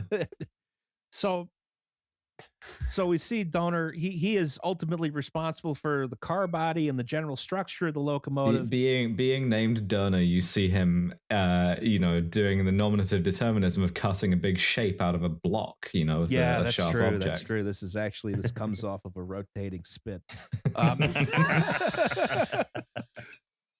George Gibbs. My God, I'm so hungry. I want that now. Oh my God, I want a kebab. Yeah. Jesus Christ, I want a kebab. Would really hit the spot right now. Yeah, we don't. Next time you're in York, I'm taking you to Middle Feast, Ross. Oh hell yeah! Fuck yeah! We don't have good kebab in the United States. That's the problem. It's fucked up. Mm-hmm. One of the worst things about America right now, to be honest. Yeah, I'm pretty certain. So George Gibbs does most of the electrical equipment on that. General Electric and Westinghouse are supplying the actual parts. Let's look at some of those. Here's your twin AC motor setup for each axle. Oh, and this is the small motor. These are the small motors, but there's 2 of them. Straight cut gears again, because nothing can be quiet. I like that it's got SAM launchers on the top as well. What? It's got little SAM launchers on the top. You can see them there. Oh yeah. God, this thing had to sound so fucking cool. Yeah. Oh yeah. Here we have the axle. You can see the one big, huge gear, and that attaches to the quill drive, and the quill drive allows for a little bit of play in the axle because the the motors themselves are mounted to the frame, but the axle and the wheels have some suspension to them. So what's connected? So it's a quill. Okay, quill bear. So it's not a carbon shaft linking to it. So it's just that it's got a bit of play in the drive and the bear. There's a bearing with a bit of play in it. Yeah, that's interesting. I tried to understand how the quill drive works, and I failed. It's got a stub of a Wikipedia article. Yeah. Which contains the phrase "the two are connected in some fashion." Really, there's ancient magic. Not to deploy my sort of like per episode Soviet joke thing, but like there's a bit about like Russian swearing, right? In which like sort of every word becomes an obscenity, right? Where the CIA bug like Roscosmos site, and after 6 months of listening in, they learned that like the Soviet rocket is composed of 3 parts: the obscenity A, the obscenity B, and then they're connected by the obscenity C. You know. I think they must have gotten in one of the railroad wizards to cast a spell on the axle, which makes it rotate at the same speed as the motors. Teach the controversy. Yeah.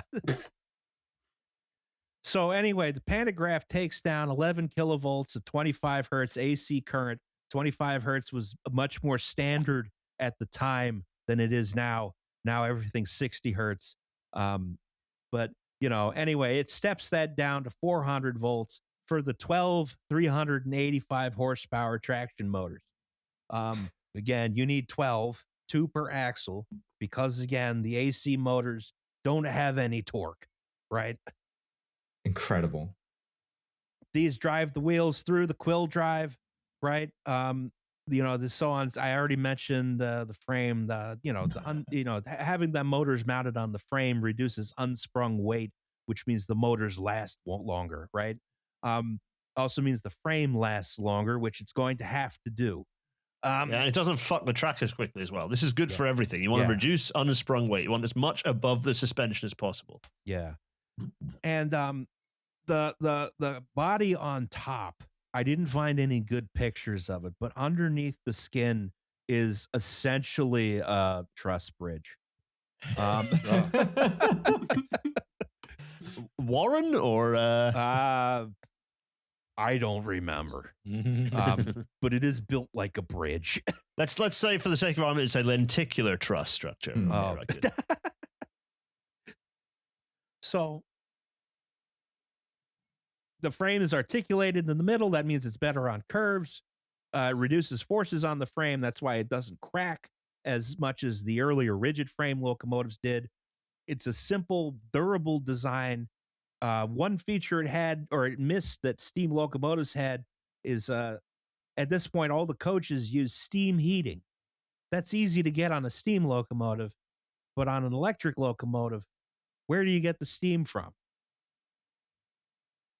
You put a big oil-burning boiler on there. Again, environmental credentials. There was a sort of like moment where America and Russia were sort of convergent. Yeah. Well, when they replaced the Moscow trolley buses with battery buses, they had to put a oil burning heater on all the battery buses. Oh yeah. Oh okay. This is still happening in Russia to this day. So anyway, big oil burning boiler on there. So, despite being a clean electric locomotive, no, big, thick clouds of oily black smoke in the winter. So this is pretty good. We got the locomotive mostly down pat, but then a guy comes along. Uh-oh. Raymond Loewy. Oh my. He looks like Walt Disney in this picture. Yeah. He, as his autobiography says, he can never really leave well enough alone. French industrial designer Raymond Loewy is on the Pennsylvania Railroad payroll. He's doing various streamlined trains, public-facing design crap, stuff like that. He takes a look at this new GG1 locomotive the railroad wants to put into production, and he's horrified by all the rivets and the paint scheme and everything. And I mean, the paint scheme genuinely wasn't very good. What the hell were they painting it with? What color was it? Let's go back. There's a few. It's slightly striped one. They like paint it a skeleton, don't they? Yeah, exactly. These are all sort of gold leaf pinstripes, because this is back when the railroad was still using gold leaf. About to put the International Brotherhood of Railroad gold leaf painters out of business as well. Yeah. So Lowy comes in. He's like, why not use how you say welding, right? And then slaps the pinstripes on the side, right? And as a result, he is now remembered as the designer of the GG1. Oh, fuck this guy. Fuck him. No, sometimes you need to put the garnish on the thing. It's fine, you know? Yeah, I mean, in fairness, the welding was a great idea, and the pinstripes are a great idea. It doesn't make it look. It is the PSW still. It does add a little finish. He's the guy for that, you know. Yeah. Yeah, it's just that all these other guys were completely forgotten until 2008. The same guy designed, or I guess put the last touches on the Lucky Strike package and the Air Force One livery. Yes. Yeah. Lowy did a lot of stuff. He also, I know somebody who owned his personal car from the 60s, and it was a Corvair with an elevated rear roof section and hand-painted wicker. Oh, wow. He was capital E eccentric. Okay. Yes. But the pinstripes this guy probably had some stuff going on. Yes. Yeah, okay. Nice. Though. So we've built the locomotive, right? They built 139 of these things. They're an immediate, rousing success. They're completely indestructible. They have this sort of rock solid, legendary record of reliability. They never fucking break, ever, which eventually becomes a problem. But we'll get to that. They're assigned to the finest and fastest passenger trains where they can make incredible schedules. Some trains had schedules equal or faster to modern Acela trains. Jesus. Right? We have to go back. They can pull like nobody's business. They can pull, they're also on, local trains. They're on anything in electrified territory a GG1 could handle, right? They have all the modern bells and whistles you would have on a locomotive. They got automatic train stop. They got cab signals. They got a modern, completely soot-free cab, unlike the steam locomotives, which are miserable to operate, right? The only thing they were missing was the train phone, right, which is the Pennsylvania Railroad stupid induction system they used instead of radios. We covered that. Go back to my first episode with you guys when we talked about that. Oh, yeah. Also the live show, DC. Yes. All this stuff was also achieved at the start of the Great Depression, right? And what's more, as we can tell from this marketing insert, the railroad thought that Ben Franklin would have liked them. Probably true. Yes. Mr. Franklin, you could get to MILFs faster with this thing. Yes. Sign my ass up. So by 1939, the Pennsylvania Railroad's electrification program extended west to Harrisburg, and it looked like Pittsburgh was doable. This is feasible. This can be done. So they dusted off some of the old FF1 plans and built this thing. The DD2. Oh, it's the DD2. I feel like I'm getting dyslexia trying to read the side of it. You know the last generation of AI images where they could do everything but text? Yeah. Oh yeah. I love the pencil of Lyania. Yes. All right. Simple concept. The new guy stencils on Pennsylvania.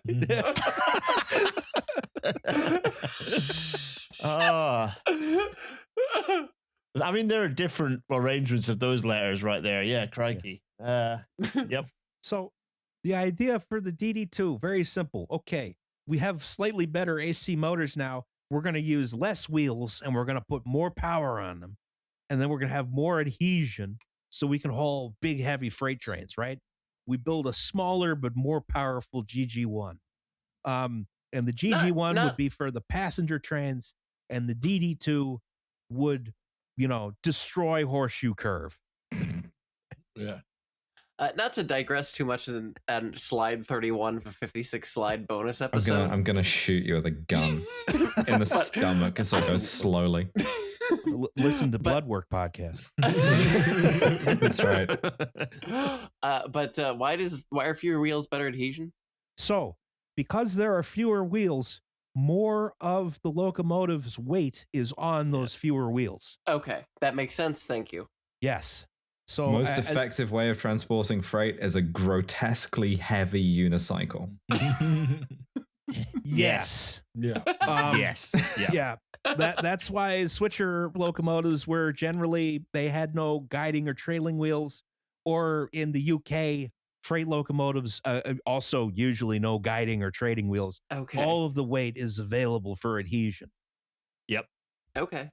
Thank you. I wasn't sure of the physics behind that. Yeah, so that is again, there's still steam locomotive principles at work here. So there was one problem with the DD2, is that they built it, and we still haven't put the wires up on Horseshoe Curve. And we're never gonna. Yeah, so this was sort of okay. Well, we've proven the concept, and plans for this were very advanced, right? Here's unfortunately this doesn't show up very well on scaled down, but essentially these are some documents showing the plans for the expansion of the yards and the passenger terminal in particular at Altoona for the proposed electrification program. They were already well underway. Like, okay, here's the land we have to condemn. We're going to be able to expand trains up to 150 cars. We're going to do all kinds of crap once we can finally electrify this thing. These. Look, it's those are what I do. Those are drawings. It's nice. It's nice to see those. It's my thing. Oh That's yeah, what I do. Make those.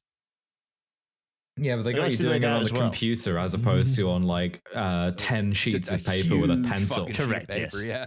But well, certainly until very recently, I was still printing them out. You'll be glad to know, and they are very pleasingly extremely long. Ooh, that does please. Hey, Gareth, I'm building a shelf in the weird back hallway corner of my apartment where I've got like 6 feet to run a model train. Can you help me figure out a cool way to? Can you draw me a switching diagram so I can? Hell yeah! Run my trains back and forth.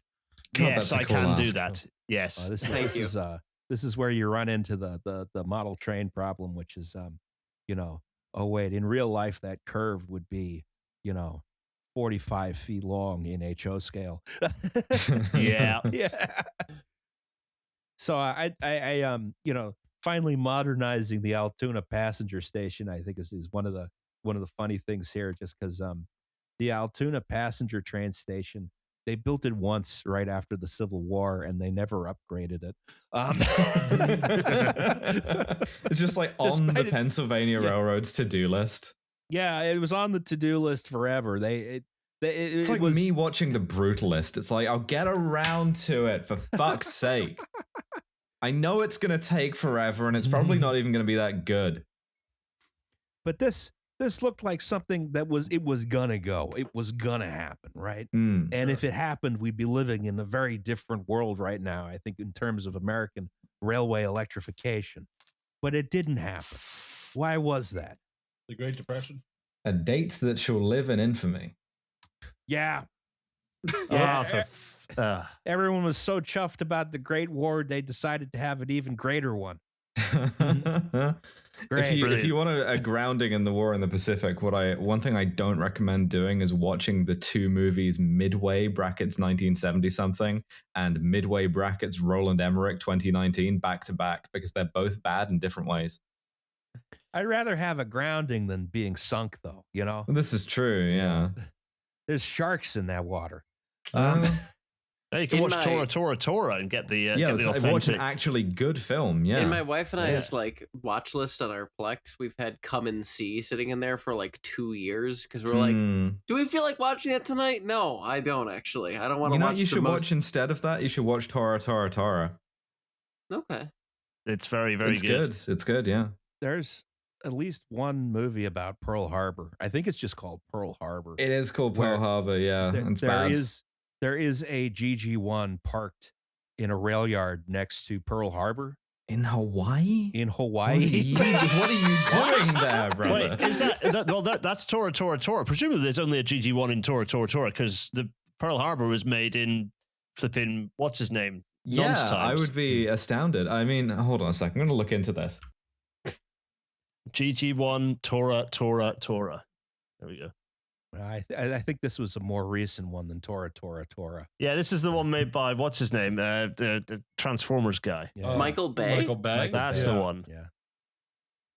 Yeah, Michael Bay. Never give Michael Bay a property if you want to be treated with either respect or historical curiosity.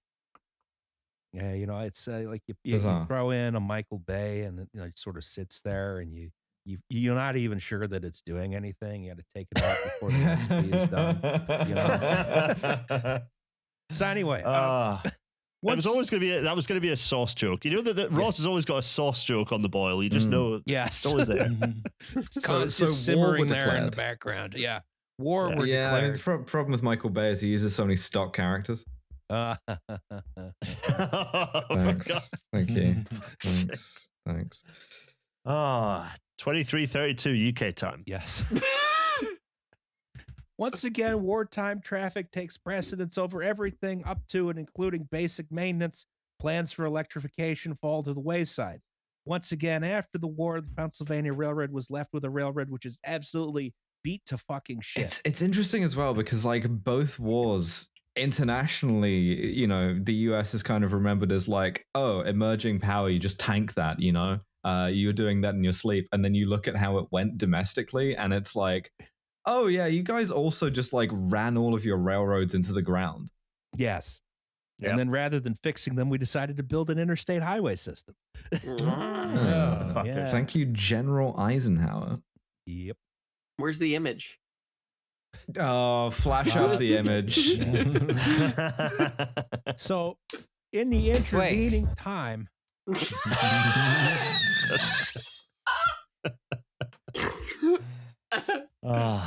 in the intervening time, some chuckleheads at General Motors invented something called the F unit. And the F unit is a diesel electric locomotive, which is like an electric locomotive with no wires. Oh, that sounds way better. Yes, instead of having wires that lead to a power station somewhere else, it has a big diesel prime mover, right? Just a big diesel engine. This turns a shaft, which is attached to a generator, and the generator makes electricity to drive traction motors that then turn the wheels. What's more, it's DC electricity, so you can use the big burly traction motors instead of the small wimpy AC traction motors, right? This is mechanically, in some ways, more complex than an electric locomotive or even a steam locomotive, right? But unlike a steam locomotive, the parts were small and easy to replace when they failed, and they failed less catastrophically, right? So if, let's say, a diesel locomotive throws a rod, right? Well, you can limp it to the nearest shop and they'll replace the piston and whatever else is broken. If the steam locomotive throws a rod, you die. Yep. Once again, the same problem happened in the UK. We were like, we're gonna have good steam trains until electrification comes, and then some twat comes and shows everyone a diesel locomotive, and it's basically quite good. The wrong technology at the wrong time because it's too good. Yep. So, and again, unlike an electric locomotive, no extensive overhead wire infrastructure. It's more expensive to operate than the electric locomotive, but there's a much lower upfront cost in terms of infrastructure. Because you don't have to put up the wires. Yeah, exactly. And you're finally like, oh, that thing I've been putting off, I don't have to watch The Brutalist because it's got AI in it. Yeah, exactly. Yeah. And shareholders don't give a shit about 5 or 10 years down the line. They just want cheap. It's also quite pretty as a locomotive. It's very pretty. The F units look great. They're fantastic. I grew up and this was what American trains looked like. That's I was like, imagine American trains, and this was what I had a picture book with these in them, and I thought that does look very nice. I mean, the universal road sign for a train station still has an F unit on it. Yeah. Universal, by universal I mean American, but that's the World Series. Yeah. That's my American imperialism show. Anyway, is it also true that these are easier to lash together than the GG one would have been for like multiple unit power? MU control was basically standardized at this point. Okay. I think I am not technical enough to answer that question. Okay. Yeah. I know you could run GG1s in multiple unit control. It was something that was doable. You could also run them with later electric locomotives. I've never seen them operate in tandem with a diesel locomotive, though. So I don't know. I'm looking at this image of the F head unit and then like 3 just generator locomotives, behind it that are extra pushers, which was the beginning of like, oh hey, we can run longer trains because we don't have to try to synchronize 2 steam locomotives. You can just like push one throttle and they all go the same. Oh yeah. That was the big problem with double heading steam locomotives is, of course, every locomotive needs its own crew, and you also have to communicate with each other somehow, which especially before radios was very difficult. Mm-hmm. But yeah, you can just link up 5 diesel locomotives and they all respond to the same throttle inputs, and you only need 1 crew. It's the International Brotherhood of like train engineers is going to be real mad at you for that. They did get mad about it for a while, actually, yeah, and then eventually they sort of were like, one of the things which I think did help speed that transition along was the fact that the B units didn't have a cab. Yeah. Very literal sense of like, where am I going to sit? You know? Exactly.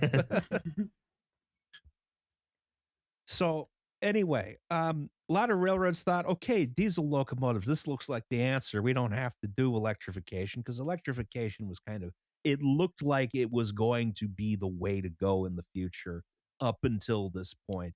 Everyone was just scared to go first, right? Like a bunch of penguins crowding up against a cliff, but no one wants to be the first penguin to go in because there might be a killer whale down there. That's not the penguin metaphor we're using lately. The penguin metaphor we're using lately is the one deranged, suicidal penguin who is Donald Trump for some reason. That was the Milwaukee Road.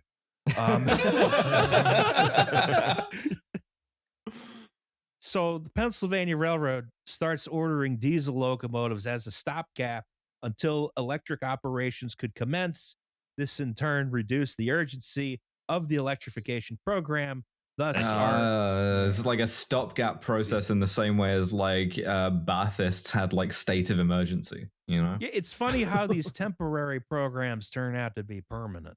Yeah, crazy. Yeah. So thus, our aforementioned DD2 would have to wait longer to haul ass over Horseshoe Curve, and was relegated alongside Big Liz to help her service in Baltimore. Oh, I want to see the 2 of them tear up a train together. They're lesbians.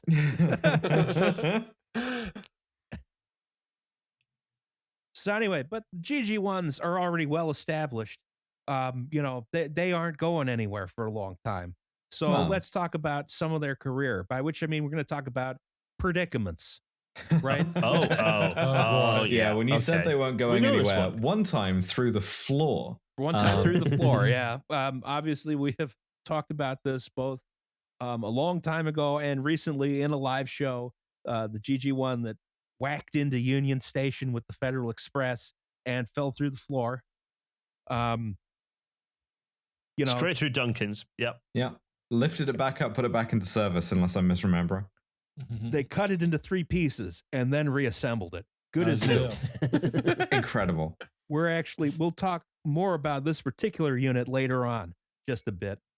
So this is the most famous wreck, obviously. There was The one time they all broke down at once. Oh, whoops. What? Just out of sympathy, or? It was February of 1958, and it was very, very cold, and it snowed. And it snowed the wrong kind of snow. Always fatal. Yes. Yeah. And the GG1 had these comparatively low air intakes compared to other locomotives on the Pennsylvania Railroad. And they all clogged up with the wrong kind of snow. What is the wrong kind of snow exactly? It was a particularly, they called it an Arctic snow. It was snow that only fell at very, very low temperatures. That doesn't help. The Arctic is full of snow. Yep. That's an entirely unhelpful description. What are they on about? I think it was notable that we don't usually get Arctic snow in the Northeast. I don't know. All I know we is accept that there's different kinds of snow because like snowboarders care about that, and so do GG1s. How many kinds of snow? At least 3. You know, the Pennsylvania Railroad has 2 distinct words for snow. So every locomotive on the system overheated and broke down all at once. Oh, whoops. It's wild to be able to have that kind of failure state pre any kind of like networked technology. That's really good. Absolutely all of them? Yeah, pretty much, yeah. Oh, dear. Okay. So passenger service completely collapsed that day while the railroad scavenged the network for extra diesels and P5s, which had been unaffected, right? Eventually, the problem was discovered it was the snow clogging the air intakes, but other locomotives had higher air intakes and they were unaffected. They didn't have that particular kind of snow at that particular altitude of 8 feet or whatever. So many, but not all GG1s were then fitted with new higher air intakes, which looked awful. Ugh. Yeah. And the problem never happened again because that kind of snow never fell again. Oh, yeah, that'll do it. Literally, why bother changing it? They didn't know if they'd get the wrong kind of snow again. I guess. Yeah. They hadn't invented climate change back then. That's true, yeah. Also, the snow only happened when it's really cold, and climate change makes things hot. Yeah. So anyway. Wait, the P5s had survived. The ones that kind of look a bit like this, but are smaller. Yes. Yeah, okay. But also shittier on all levels. So they're running around. So hence why the passenger service was just obliterated. Yeah, they couldn't. They were limited to like 70 miles an hour, whereas the GG1s were scheduled for 100 miles an hour. Yeah. So this is essentially the only major mechanical failure to affect the GG1 as like a class of locomotive, right? That's impressive. Yeah. And other than that, these things were tanks, you said. Yeah, just like perfect in every way. Yeah. A GG1 hauled RFK's funeral train, which, was well attended by people along the tracks. There was an issue because a little too well attended. Yeah, no, people stepped out onto the tracks. Then after the funeral train went by, a local train came in and ran over like a bunch of people. Going to the afterlife with RFK Sr. Yeah. Oops. So that suboptimal. Notable incident. I mean, arguably, if you're a lib, you can sort of date this as like the American funeral service, right? Like pretty much, yeah. It's the high watermark, and after that, it was all inherent vice. Yep. Here's an interesting one. You could have half the GG1. What? Uh-huh. What have they done to it? It's West. This feels like unsettlingly pornographic, like in a way I'm not actually supposed to be seeing it, Yeah. Oh yeah, Machine Girl Yuri for sure. Yeah. So it's like a voyeuristic going kind, not like one where the Machine Girl is aware that it's being made of her. I don't know. Imagine Big Liz doing this. Okay, point taken. Yeah. So this is half of a GG1. This locomotive was damaged heavily in a wreck, and they found that half of it was still good. Yeah, making it a G 0.5. No. Well, because there were already 5 classes of Gs on the Pennsylvania Railroad. This is a G6, which is what that song is about. Oh, yeah. Cool. I'm sorry, I didn't study my Pennsylvania Railroad algebra. So they used this as a snowblower in the Wilmington shops, which was the main heavy electric shops. I'm not sure if it also worked as a switcher, but it looks like it does.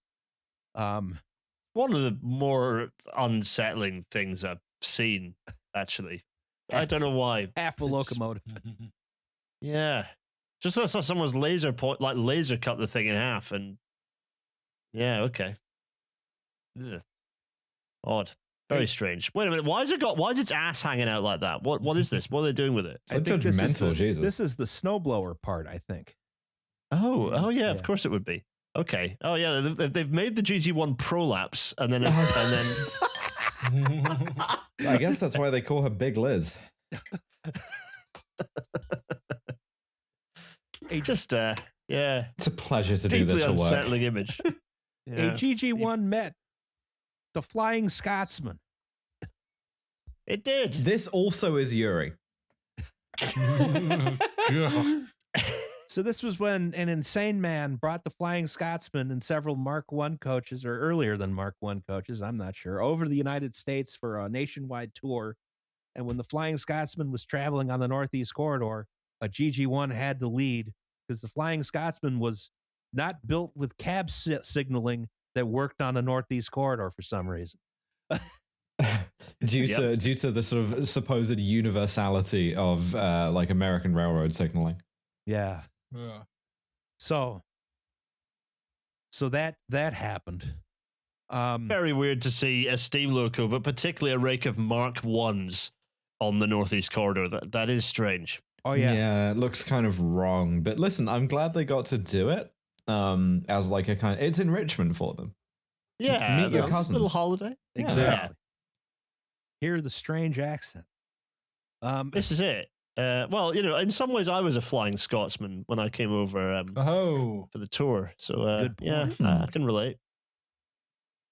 So here is an anecdote I stole shamelessly from a colleague who works from SEPTA, who reposted this from somewhere else. I don't remember. Anyway, in the hours following a wreck that took out electric power during World War II, the Pennsylvania Railroad needed to get traffic down to Philly and fast. A decision was made to have a Reading locomotive hook onto the front of one of the GG1 hauled trains and tow the thing from Newark, New Jersey to 30th Street Station via the Lehigh Valley and the Reading main line that paralleled the Northeast Corridor, right? So this is back when we detoured trains. We don't do that anymore because that's scary. You might, something might get happen. Lost. I don't. Yeah, exactly. So the Reading main line into Philadelphia, or at least it wasn't the main line. It was a branch line that went up to West Trenton, but it was the main line for every railroad that wasn't the Pennsylvania Railroad. It's a little complicated. It was electrified up to West Trenton is the big point, because the Reading electrified their suburban services the same way the Pennsylvania Railroad did, and they used the same voltages and everything, right? But they only had multiple units. They didn't have electric locomotives, right? This is important. So anyway, they're hauling this GG1 train with a big Reading steam locomotive down towards 30th Street Station. They get to West Trenton, right? And the GG1 crew asks the Reading crew, well, hey, we got electrification here.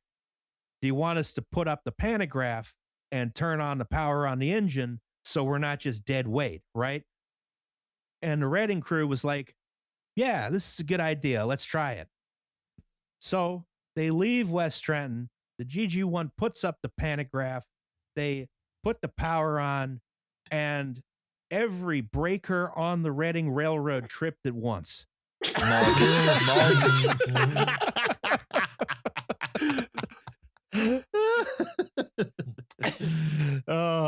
So that's okay. Lesson in load balancing there. Electric locomotives use a lot more power than multiple units. Yep. Okay. Oh, very nice. Pennsylvania dominance. Yeah. Yeah, you have to do that to maintain kind of psychological dominance over the Reading. Yes, this is true. It's true. So the GG1, of course, was not designed for freight service. It was designed for fast passenger trains.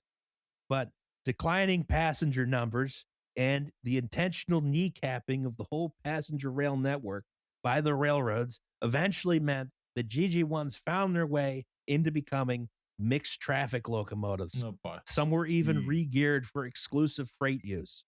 Oof. And there's a lot of tall tales that come out of GG1s in freight service, because if you give an engineer a locomotive that goes 100 miles an hour and send them down track, which is good for 100 miles an hour, it is inevitable that he will drive at 100 miles an hour and hang the consequences for the freight cars. Just ripping the fronts off a bunch of cars of fish or whatever.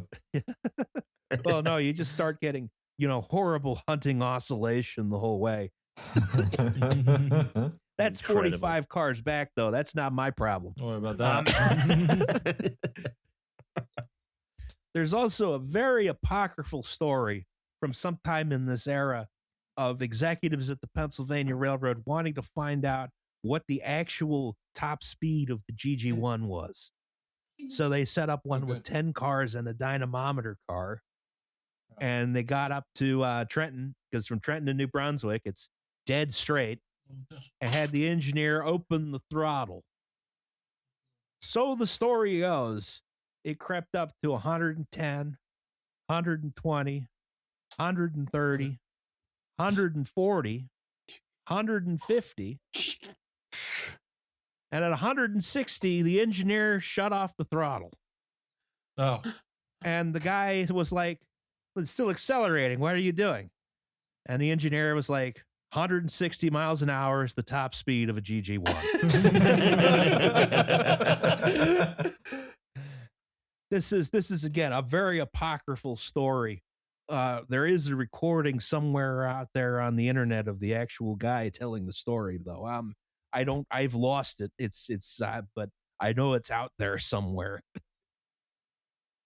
So anyway, Marvelous. We're now in the 1960s, right? Hooray or boo. I'm not sure which. The Pennsylvania Railroad. Yeah. The Pennsylvania Railroad's not doing so good. These old Art Deco locomotives are starting to look dated and a little rough. And thanks to a big chunk of money from Lyndon Johnson, it was time America's for a change. greatest president. We can do better.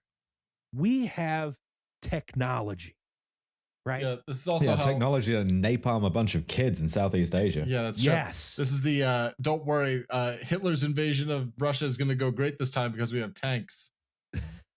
Equivalent of a trade, I assume. Yeah. So the first serious attempt to boot the GG1 off of Premier train services was this thing, the Bud Metroliner. My dad's favorite. Right? It is very, very nice. The window And shatter. blunt. Yeah. We're back to multiple units. This is going to be for dedicated high-speed service, right? They're air-conditioned. They can do 150 miles an hour and not apocryphally. I forgot they right? could do 150. You They would look like to do it, but you could do it. They look like the future. They look like an airliner with tiny windows to match, right? And they have DC motors, thanks to a miracle technology we'll discuss more in depth on the next slide, called the Mercury Arc Rectifier. That sounds like it's going to give me turbo cancer. They went so fast that they broke windows on adjacent commuter trains hauled by MP54s, right? They also drew way too much power. They had issues with electrical arcing, and they couldn't actually go 150 miles an hour because the track wasn't that good. And maintenance is kind of iffy because they wind up being operated by Penn Central, right? Oh. These things were horrible maintenance nightmares from the get-go. They were also susceptible to snow. The wrong kind of snow. Yeah, it was, or the right kind. Oh dear. It was not especially unusual to see a GG1 helping a stricken metro liner limp along into a terminal. And even if that happened, it didn't affect the schedule too badly because the GG1s were still good for 100 miles an hour. Hell yes. So, but there's still a question of, okay, freight service, what are we doing here? And the Pennsylvania Railroad almost committed to dieselizing all of its freight operations, but fate intervened, and so did technology. GE convinced them to buy new electric locomotives, and these electric locomotives could be simpler and more robust thanks to this thing. The doohickey. The doohickey. The thing that killed Shinzo Abe. It's a hell of a doohickey. Is this what the railroad wizards contemplate instead of an orb? Oh, yeah. Yes. This is the aforementioned mercury arc rectifier. It turns alternating current into direct current without all the maintenance issues of previous technology that did this, like a motor generator, or the short lifespan of older rectifiers that had cathodes that wore out quickly. I don't fully pretend to understand all this. The previous rectifiers, there's an anode and a cathode, and there's some current between them, right? The cathode wore out over time through galvanic action or something like that. A mercury arc rectifier uses one of my favorite electrical components to bypass this issue, right? The cathode is a pool of mercury. Incredible. Let me see that. Let me see that on a circuit diagram. And so if that cathode wears out through galvanic action over time, it just forms a big droplet of mercury and drops back down into the pool. So it lasts forever. Hooray! Yeah. It's neat. That's nice. So, they get these big E44 locomotives using these mercury arc rectifiers. I believe the aforementioned chock ices. Yeah.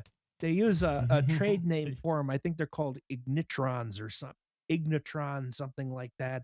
They aren't this cool glass doohickey. They're like steel boxes. Similar technology, though.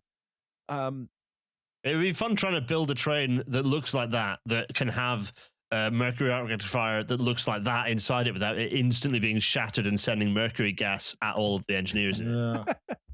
I mean, that was one of the problems that prevented these things from being installed early, is that they were all in these blown glass housings for a while. So they get these, they get the big E44 locomotives. They're big giant bricks. They use the big burly DC traction motors. They work extremely well. They don't get enough of them to fully supplant the GG1s from freight service, though. This thing's an AK-47. It's too good to get rid of. It works too well. Yeah. So presumably they would get more freight locomotives once they were through the merger, which was definitely going to go great, right? And they'd get around to putting up wires all the way to Pittsburgh, right? We just have to get through the merger. Everything's going to be good. Anyway, we don't have a series of episodes on that. It's just fine. one more merger. Just one more merger. Merger, bro. So, Penn Central has happened. Here we see a GG1 far away from home territory at New Haven Union Station, because Penn Central has happened now, and rather than ending in New York City, the trains can run all the way through to New Haven. New Haven to Boston electrification didn't happen until the late 1990s. The paint scheme started getting more grim. Yeah. You gotten rid of the pinstripes. Now there's one stripe and a Penn Central logo. And then they decide that's too expensive. So they just paint them all black with the big Penn Central logo. Which kind of goes. I don't mind that. No, I'm sorry. This is the opposite of going. This is stopping. They do kind of look good in all black. I will say that. We all know how Penn Central goes, which is poorly. They get passed on to Conrail. For the record, I prefer the goth F unit behind it. Yeah. Oh, that's that is an EP5. Also, whatever it is, locomotive. I love it. It looks very Hot Topic. Oh yeah. So they get passed on to Conrail. Oh, yeah, beautiful. That's perfect. It's blue. That also looks good. I like that. I think that looks good. I love the angriest Smurf in the world. They only painted one 4800, which is the prototype, in blue. All the rest were black. Oh, that's why it's riveted. I was going to say you could see all the rivet marks on it, but that's why it's riveted, because the Frenchie hadn't got his hands on it. Exactly. So, and then, of course, those are the freight units. We got to go back to passenger units, right? It's May 1st, 1971, A-Day, right? This is solar punk to me. Yeah. This is epic. So quite a few GG1s go to Amtrak, right? And Amtrak management is thinking the same thing everyone else is thinking. These things are really fucking old. How do we get rid of them? You Americans, you get rid of stuff too quickly. Elvis is still Elvis, you know? Yeah. Like... And what do you Again, I like the black with the Amtrak on it. That's yeah. nice. It's all black with Amtrak. It's hauling Amfleet it's cars, not which a are very phase, new. Mom. Yeah. Well, it's phase 2 on the Amfleet. Yeah. Or no, that might be phase 1. You can see here an interesting artifact because the GG1 is set up for steam heating. These cars use head-end power, so each one's got to tow around its own generator car. Huh. And I don't think these run off the overhead wires. I think they're hauling around a diesel generator to provide power to the passenger cars. Incredible. Absolutely incredible. Okay. So this brings us to the hard question. How do we kill the GG1? And before we do that, I got to use the restroom. I'll be right back. How do you kill the GG1? Give me a party of 20 men with like axes. Big Liz rides again. Yes. Just like smoking a cigarillo, being like, I heard you need something ripped apart on the railroad. I think I have COVID.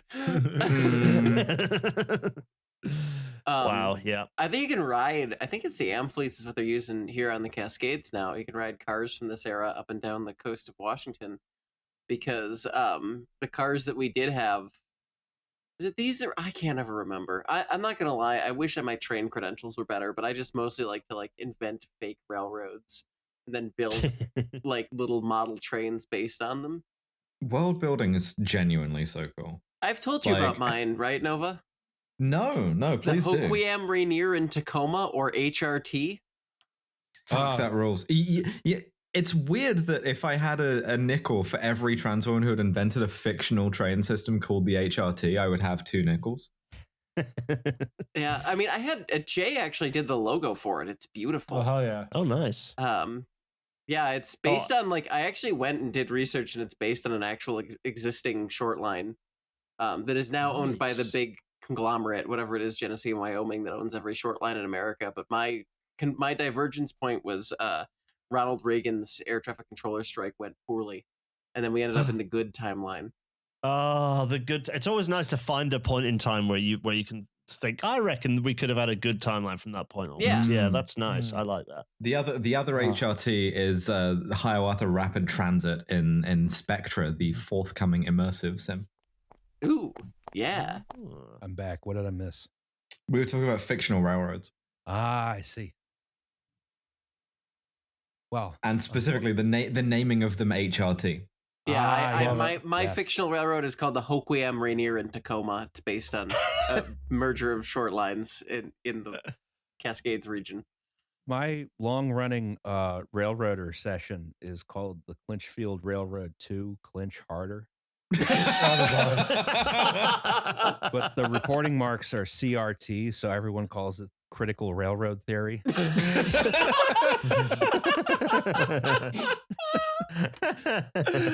So yeah. Anyway, how do you kill the GG1? Well, Amtrak tries one thing. What if we give it a really stupid clown paint scheme? Oh God. This doesn't read clown to me. This reads United States Coast Guard. Which maybe you could argue is the same. You could argue that's a synonym. Well, that kind of comes around to my question about these things, which if you tipped it upside down and tossed it in the water, like those viral videos of ships being launched into rivers and launching a tidal wave across the other side, would this thing float if it was upside down? That's what I want to know. This still notably looks better than a Phase 5 Genesis. Yeah, that's true. Yeah, Phase 5 is like brutal. Definitely one of the worst things happening in America right now. Oh, also, Roz, are they using amphiletes out here on Cascades now, or am I thinking of the wrong thing? They were using Horizon cars for a bit. I'm not sure. Yeah, but they all rusted. They might have amphiletes out there now. It is amphiletes, yeah, because they're like ancient cars from the East Coast. It is I couldn't remember the name because I always forget that stuff. Anyway, my fact check true. Yeah. My real American patriot, exactly. Roz. Well, I wonder if you got the 2s or the 1s. I would hope it's the 2s because those are long trains. Well, they only run 3 cars on them now. Because they're making do with whatever they got. Yeah, that makes sense. It's sold out constantly. It's actually very difficult to get on that train, less than a week in advance. The car Build shortage. More train on the West Coast, for God's sake, America. The car shortage is really bad right now. And it doesn't look like it's going to get any better anytime soon. But anyway, okay, they have one of the things they have to do to kill the GG1 is order some new locomotives, right? So they talk to EMD, Electromotive Division of General Motors, right? Or excuse me, no, this is a General Electric locomotive. Never mind. The E60, right? Bring me some bricks. This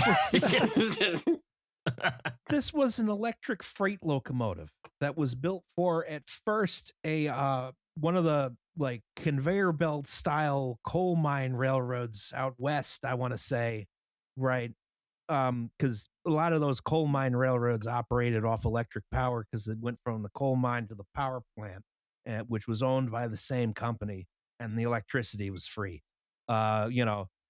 So General Electric thought we can just make a few tweaks to this horrible freight locomotive, right? Add a second cab on the other side, and boom, express passenger locomotive, right?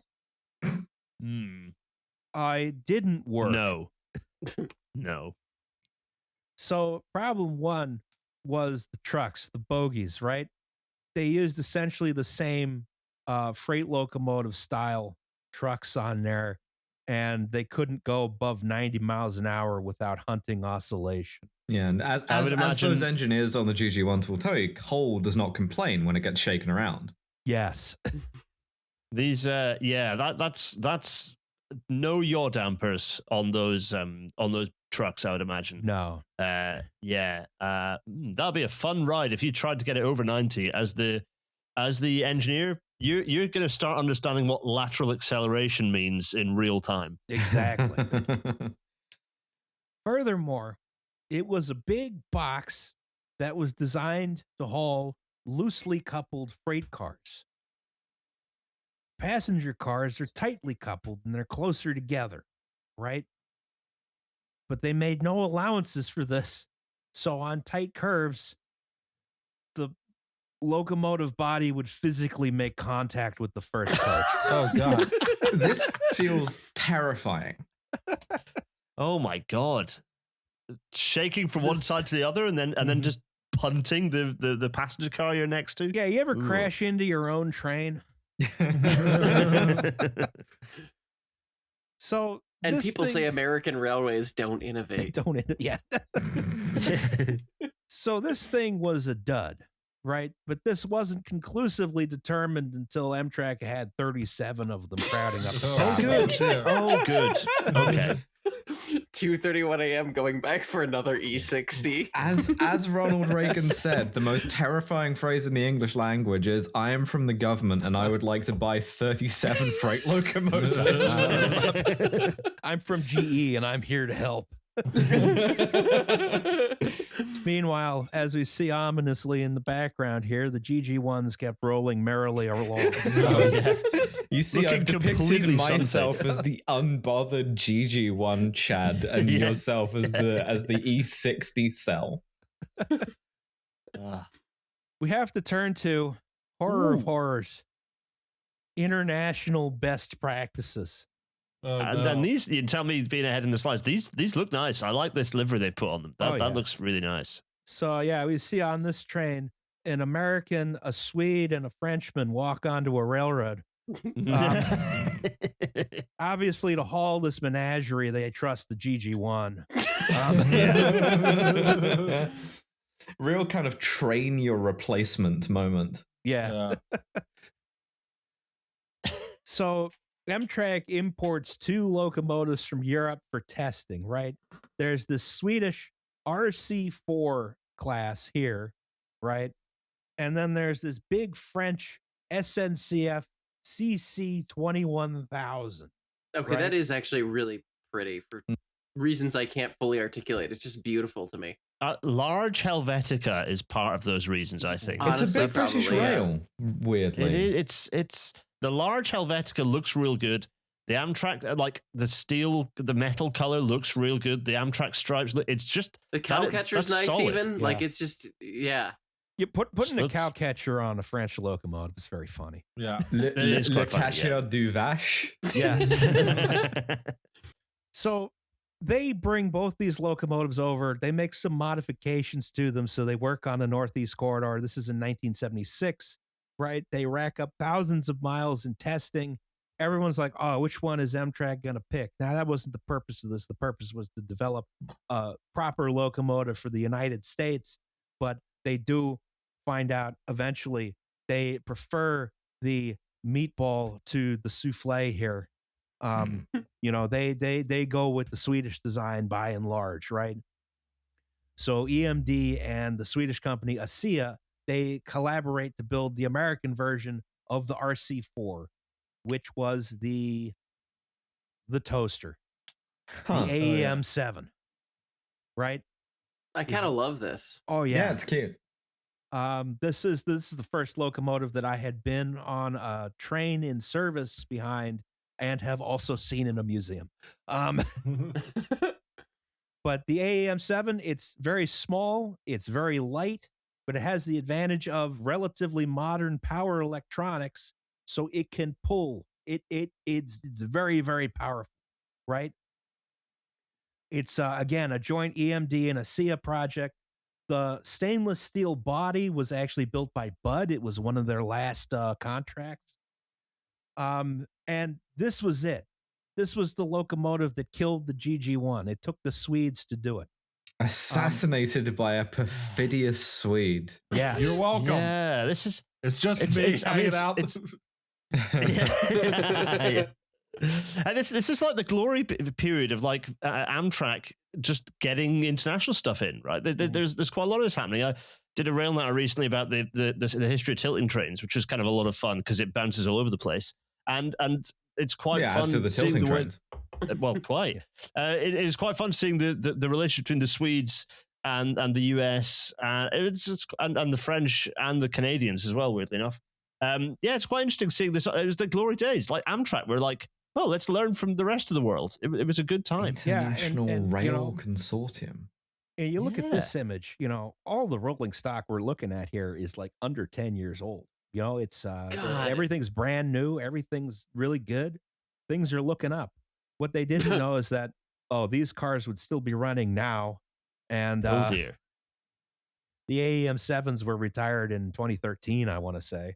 But anyway, they started delivering these locomotives in 1978. And by 1980, Amtrak has retired all of its GG1s. But Amtrak's not the only operator, right? Let's talk about clean, efficient electric freight trains. Woo! It's a bunch of liberal bullshit.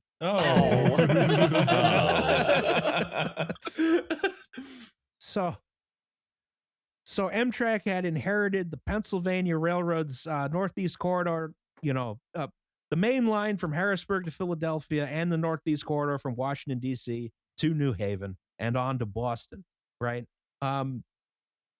Conrail got a lot of the lesser but still electrified lines, like the Port Road, which was an alternative route to Harrisburg, or the Trenton Bypass, or the Trenton Cutoff, or a whole bunch of other crap that was electrified that was mostly freight trains. I know Amtrak ran one passenger train on the Port Road for a while, and then it stopped making economic sense when they got rid of express freight, so they stopped doing that. But they owned a lot of this electric rail infrastructure, and they ran freight trains on the Northeast Corridor, so it made sense still to keep operating electric freight trains for a while. One of the problems, though, is that Amtrak owned all the interconnections between the railroad and the power grid, and thus felt at liberty to charge whatever the hell they wanted for Conrail's juice. No, Conrail and Amtrak both state-owned at this point. Yes, this is the government grifting another part of the government. Oh, good. Again, I keep finding Sovietisms in this. Yes. The other thing is Conrail is still very much in retrenchment mode at this point. They can't expand the electrification system. They can barely maintain it. They certainly can't order desperately needed new electric locomotives, though EMD and GE do pitch them on it. So they sort of let this electrification system go to pot over time. It's not considered like a core part of the business to keep maintaining all this fancy electrification. But they still have it because it's there, and they have all these locomotives. They may as well use it until the North American freight rail system starts to realign. So we got to go back to Potomac Yard. We can see here in some of its later days, got all these Penn Central GG1s, big E44 brick, nice little Richmond Fredericksburg Potomac switcher over here. Listen, you weren't going to get to keep saying it without me getting that in somewhere. That's a good point. Yeah, I hadn't even thought of that. So one of the confounding factors here is the decline in importance of Potomac Yard, right? Same. We are in the era that doesn't what? Yeah, that's the joke. I'm very tired. Not as tired as you are, though. I know. I'll straight back to my home. I'm surviving. Atta girl. We are in the era of railroad mega mergers, right? Oh, no. And a lot of the smaller freight railroads, they've merged into bigger and bigger ones. This culminates in the two big mergers on the East Coast. The Norfolk and Western and the Southern become Norfolk Southern, and the Chessie system and the Seaboard Coastline become CSX.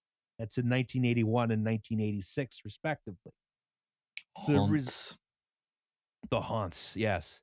The result of this is that handing off cars from Conrail to Norfolk Southern in Washington, D.C. stops making sense. You could do that in like Harrisburg or Enola. You could do it at countless other places, right, where you don't have this special electric district to handle. CSX is at this point in a position where they can totally bypass Potomac Yard and go up to New York City with their trains themselves. The way it shakes out, it just doesn't make sense to have Potomac Yard as a going concern. And keep in mind, this was one of the biggest railroad yards in the United States. It was suddenly rendered irrelevant. You still had the Richmond, Fredericksburg, and Potomac, who were like, nah, we're not merging with anyone. We're going to keep our fabulous railroad that goes less than 100 miles as an independent concern. That somehow works out for them. But they start winding down operations at the yard. They take the wire down in 1981. They start tearing up Potomac Yard entirely over the next decade, all for it to eventually be used as Amazon HQ2. Oh, that God damn it. happens Don't a tell long time me in the that. future. You can tracing the sort of arc of American history getting worse with like one set of coordinates. I don't want to claim this one, but Seattle cultural victory? I guess. I don't know. What did Amazon do to fuck up the Milwaukee Road? That's the real question. No, the Milwaukee Road was fucked way before Amazon. I think before Jeff Bezos was born. So, with the main electric interchange yard gone, there was not really any sense at this point in Conrail continuing electric freight operations, because it'd be like shorter freight trains in general to go to like local customers along the Northeast corridor. It would not be huge, big blocks for interchange. And it didn't make sense to like change out locomotives for an electric locomotive, for the last 100 miles. So the last mile problem, but the last mile is electrified. Yeah, exactly. It's like, I need a whole nother locomotive and another crew for this. Why am I doing this? So starting in 1981, Conrail starts pulling down the wires. They stop running electric freight trains. It's frustrating for them, though, because the Pennsylvania Railroad electrification system works as a seamless whole. So they couldn't tear down a lot of the electrical infrastructure. They just had to leave it in place and not use it. Ruins of an ancient civilization. Yeah, to this day, you can come travel to southeastern Pennsylvania and see diesel trains under wire. Yes. And that works two ways. That's forced our stupid government in the UK to actually electrify lines because it's cheaper to have the power be transported from the distribution network via overheads to the rest of the railway rather than having to put in a big HV cable. So, yeah, swings and roundabouts on that one. Yeah, it's always a fun one when you read through one of like the AAR reports on here's why electrification is not possible. It's like, where are the transmission wires going to go? Well, they go over the rails. Yep. Yeah. Chairman G, my people yearn for electric train. Fun side note. Also in 1981, SEPTA retired its last MP54s, which had been built in 1915.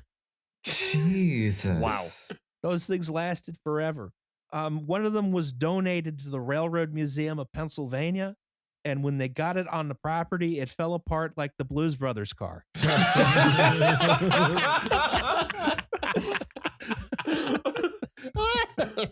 Really good. Nice. Oh dear. Hey, talk about a fully depreciated asset right there. Oh dear me. There was one more holdout, and that was New Jersey Transit. Oh bloody hell! Okay. Yeah. Okay. They skipped the AEM 7 order and bought their own special bullshit called the ALP 44 that took longer to be delivered, right? They had one line, the North Jersey coastline, that branched off the Northeast corridor. It was only partially electrified, so they couldn't work it with their Jersey Aero electric multiple units. So the GG1s brought trains from Penn Station to South Amboy, where a diesel locomotive would take over and take the train to Bayhead. Right. Of course, this happens in New Jersey, the most elegiac state, the state that brought us the Bruce Springsteen song Atlantic City. Yes. So this situation continues until October 29th, 1983. It was the last run of the GG1. Locomotive number 4877 was given a brand new coat of original Pennsylvania Railroad paint. That's nice. The original Tuscan red, went to Penn Station all the way down to Matawan, New Jersey, because they had just actually extended the electrification so they could go a little bit farther than South Amboy. brought a special train, including a private club car that was also a Pennsylvania Railroad car. Nice. And brought the train down there, and they shut it down for the last time and stored it in the yard for 8 years. It had run for very nearly 50 years continuously. Oh, you're getting in City 125 numbers right there, crikey. I mean, that's spectacular. And they donated it to the United Railroad Historical Society of New Jersey. What if everything that dies someday comes back? Good song. Well, that's the next slide. Is preservation. Because these things lasted so long, and no one could figure out how to replace them, there's a lot of them in preservation. And they're the concrete things dumped in the swamp in Berlin. They're an impossible thing to destroy. Yes. This is spectacular. There's a bunch in preservation. They're in various states of repair or disrepair, ranging from a beautiful full cosmetic restoration to ran when parked, no low balls. I know what I got. Nearly all the locomotives in preservation share two things in common. The transformers have either been disabled or removed, and the frames cracked. Because the GG1 had the same problem as the P5. Eventually, high-speed running would crack the frame. It's just that it took, instead of 50 days on the P5, it took 50 years on the GG1. But the transformers were another big problem. They used very toxic PCB oil, right? So they had to be removed and disposed of as hazardous waste. I think a few still have them in there, but no one's allowed to touch them. That makes sense. Meanwhile, there are people who are lining up who would get cancer for the chance to restore one of these. Oh, absolutely. Yeah, what's up? Yeah.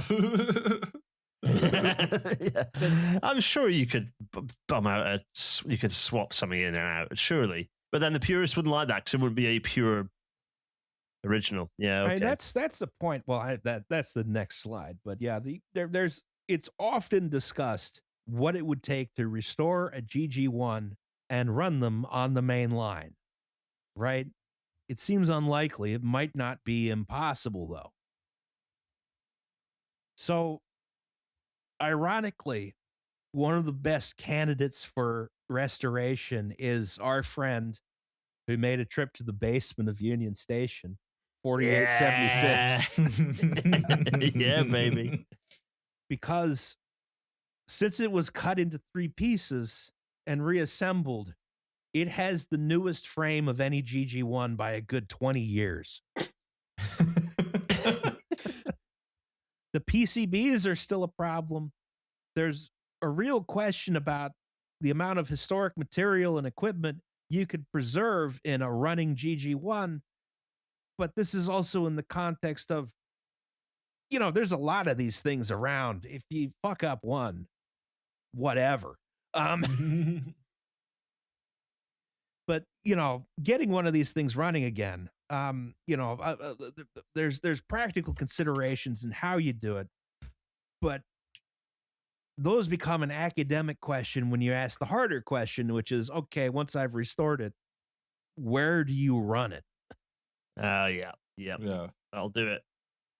And this is a fun place to compare and contrast United States and European railroads, right? In Europe, the railroads are locked down by the government. Everything is highly intensely used, very tightly scheduled, and you can only occasionally cram in a historic excursion train. It's very rare, but it does happen, even on busy main lines.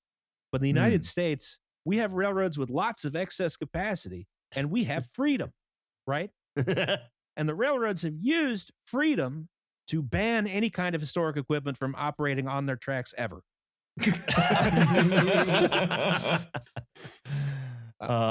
This is one of the more difficult problems in railroad preservation today. It's nearly all a political issue, right? But, in the case of an operating GG1, you're restricted to operating it only on the Northeast Corridor, where, even Amtrak is very, very stingy when it comes to charter trains. And that's with their equipment. If it's a GG1, this is very, very difficult to achieve. They've only gotten stingier in recent years. Like there's a very strong no fun allowed railroad. It is very much a no fun allowed policy and has been for quite a while. There's but why? International best practices. Political bullshit. Okay. I'm getting the sense that of the sort of California housing policy slide here of question you don't want me to ask.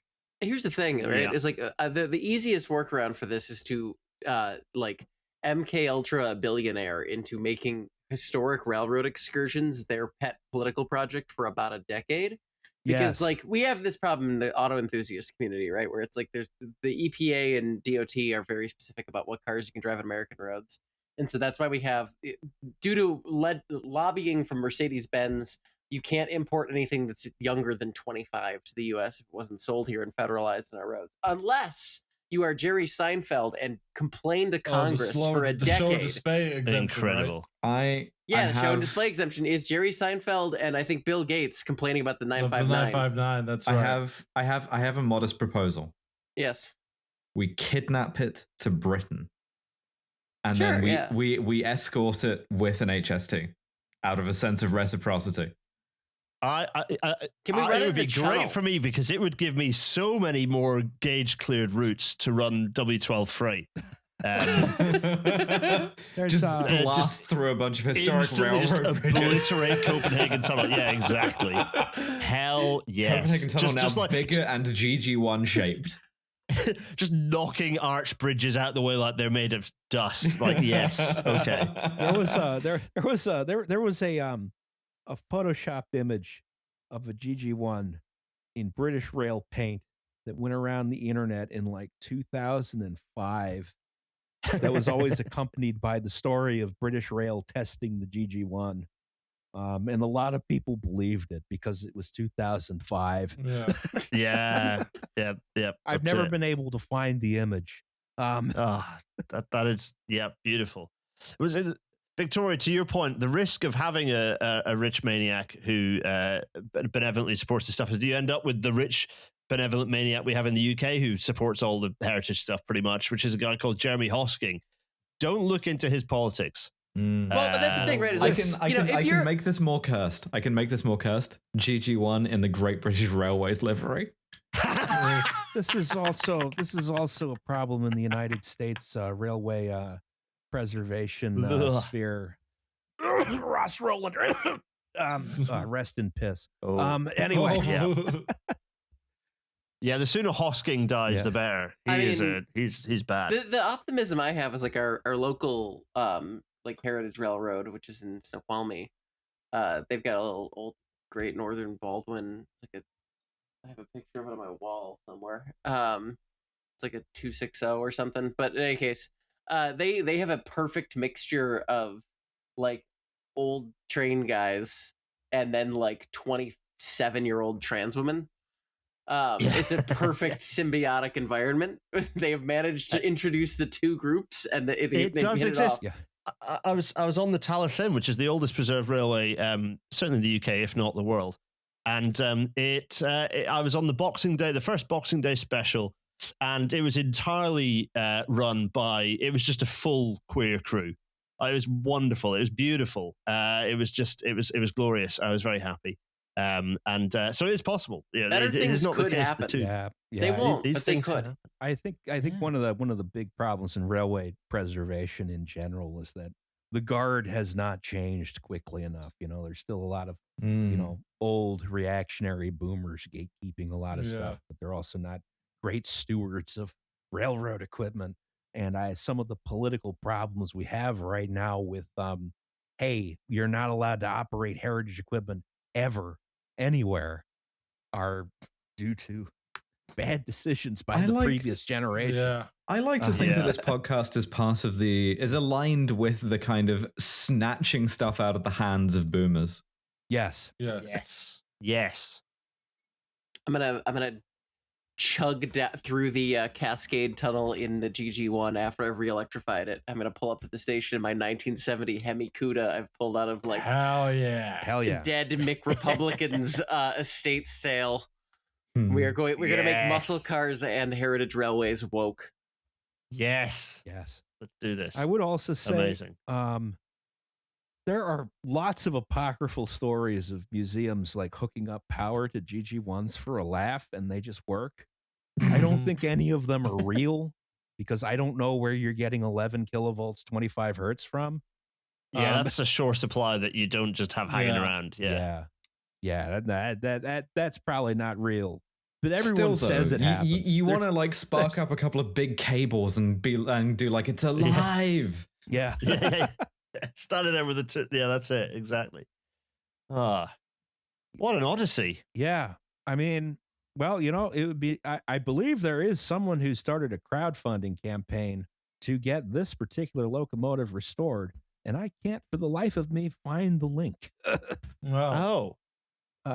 Search engine optimization is an issue for everyone. R.I.P. Google. But also the shitification of Google as well. Yeah, that's a long shot project. I mean, this is currently at the Baltimore and Ohio Railroad Museum because it's the closest one to Washington D.C. And it does. I think the museum might have just pulled this in for a cosmetic restoration, but I am not certain. That's still good because I'm glad that they are at least intended to keep this thing not rotting into crumbly dust. Oh yeah, but yeah, I don't know. Like, find out the bits of the internal workings that make all the familiar noises, and then those that don't, maybe consider swapping for more. It's just straight cut gears. All you're gonna hear is straight cut gears. Yeah.